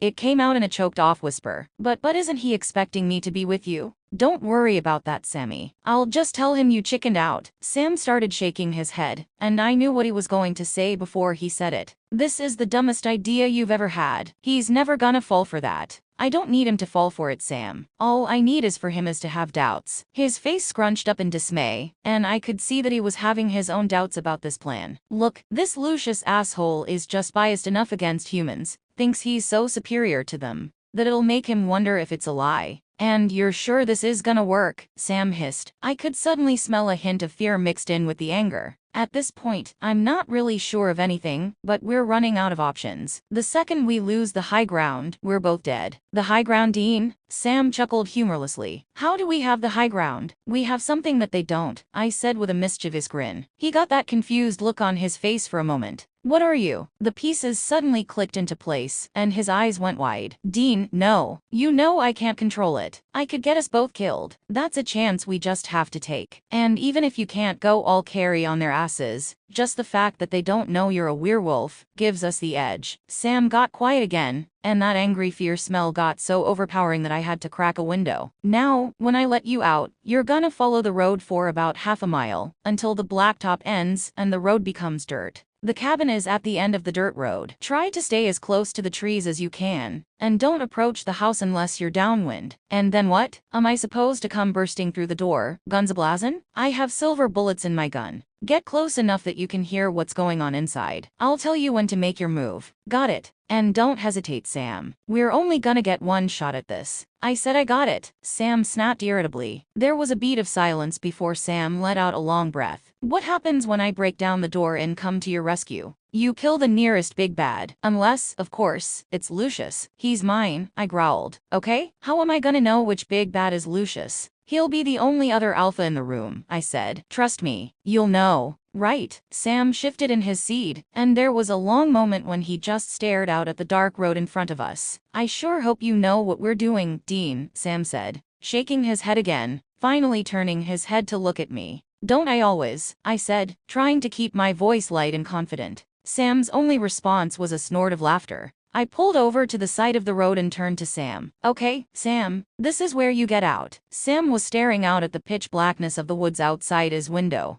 I can't believe I'm really doing this, Sam whispered after a long exhausted sigh. We should be going in there together. Sam, I mean what you're planning it's too risky. I could tell Sam was having second and even third thoughts about this whole thing, and I can't say I wasn't having the same thoughts myself. But we didn't have time to sit down and work out a better plan. Sam had spent too much time writhing in agony, and I had spent too much time making sure he didn't die to come up with something better. This half-baked scheme was all we had. When was the last time we did something that wasn't risky? Sam just glared at me, shaking his head as he opened the door, but I grabbed his shoulder before he could step out into the cool night. I had forgotten to tell him a very important bit of information. What? Sam hissed irritably. I forgot to warn you. Lydia, she's gonna be she's gonna be what? Sam's brow furrowed in confusion as I stammered in embarrassment. She's gonna be in heat. Okay. Sam's eyes grew wide with realization and a little fear. Will it make me crazy? I mean, she's gonna be throwing off some serious pheromones, Dean. Well, you should be okay while you're outside, but when you're inside, it's gonna be nuts. Every werewolf in the place will be worked up, and that includes me. I can't predict how I'm gonna react to you being there, especially since you're an alpha, so just be careful. Yeah,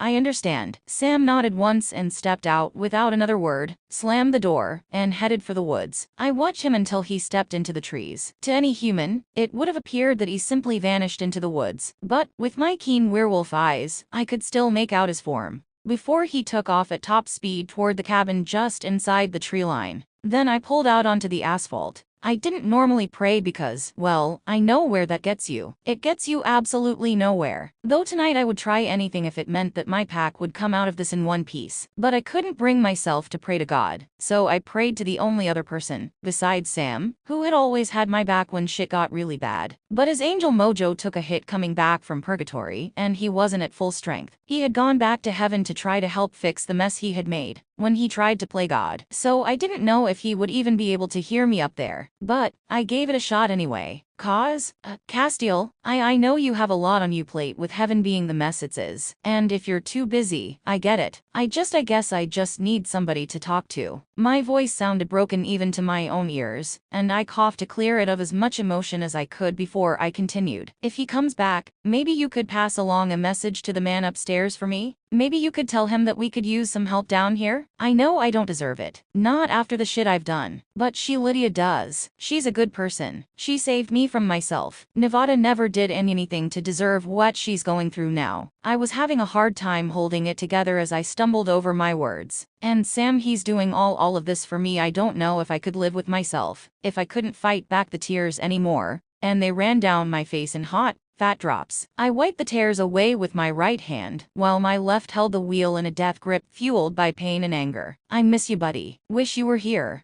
Just as I was finishing my one-sided conversation, the old rundown cabin came into view. I shuddered at the memory of the last time I was here. I didn't want to remember how I discovered Lydia's mummified corpse, but I couldn't get the image out of my head of her naked body tied to that bed. How she was shot, violated, and murdered by that prick Gordon Walker. If Sam hadn't already ganked his ass, I would have tracked him down and ripped him apart with my teeth. I parked right in front of the house, knowing that they already knew I was there. I stepped out and glanced behind me into the dark woods to see Sam standing just inside the tree line. Even from 100 yards away, I could see the anxiety written all over his face. I couldn't hesitate or they'd wonder what I was doing. So I had to turn and walk to the cabin, leaving Sam to keep to the plan. Be careful, I heard him whisper faintly as I stalked up the termite-eaten steps of the abandoned hovel. I put my hand on the doorknob, paused to say a last silent prayer for strength. But before I could finish, a familiar voice called from inside. Come on in, Dean, Lucius called cheerfully. Lingering in front of people's doors is rude, not to mention creepy as hell. The sadistic laugh that floated out through the door was what was creepy. I let out the breath I was holding and pushed open the old wooden door. The scene that met me had me reeling with feelings of deja vu. The first thing I saw nearly broke me. Lydia was on that same bed with her hands bound together and tied above her head to the metal headboard. Her legs were spread eagle and tied to the posts at the foot of the bed. She was gagged, soaked in sweat, and writhing in the throes of her heat. But what really had my alpha bristling was that she was naked. "Lydia!" I roared in rage at the sight of her and ran to her side, ignoring the danger that I knew was all around me. I reached for the ropes holding her wrists, when that infuriating laughter came from behind me in a dark corner of the small cabin. "It's nice to finally meet you, Dean." Ended. We are back with new fanfiction. Have a good day.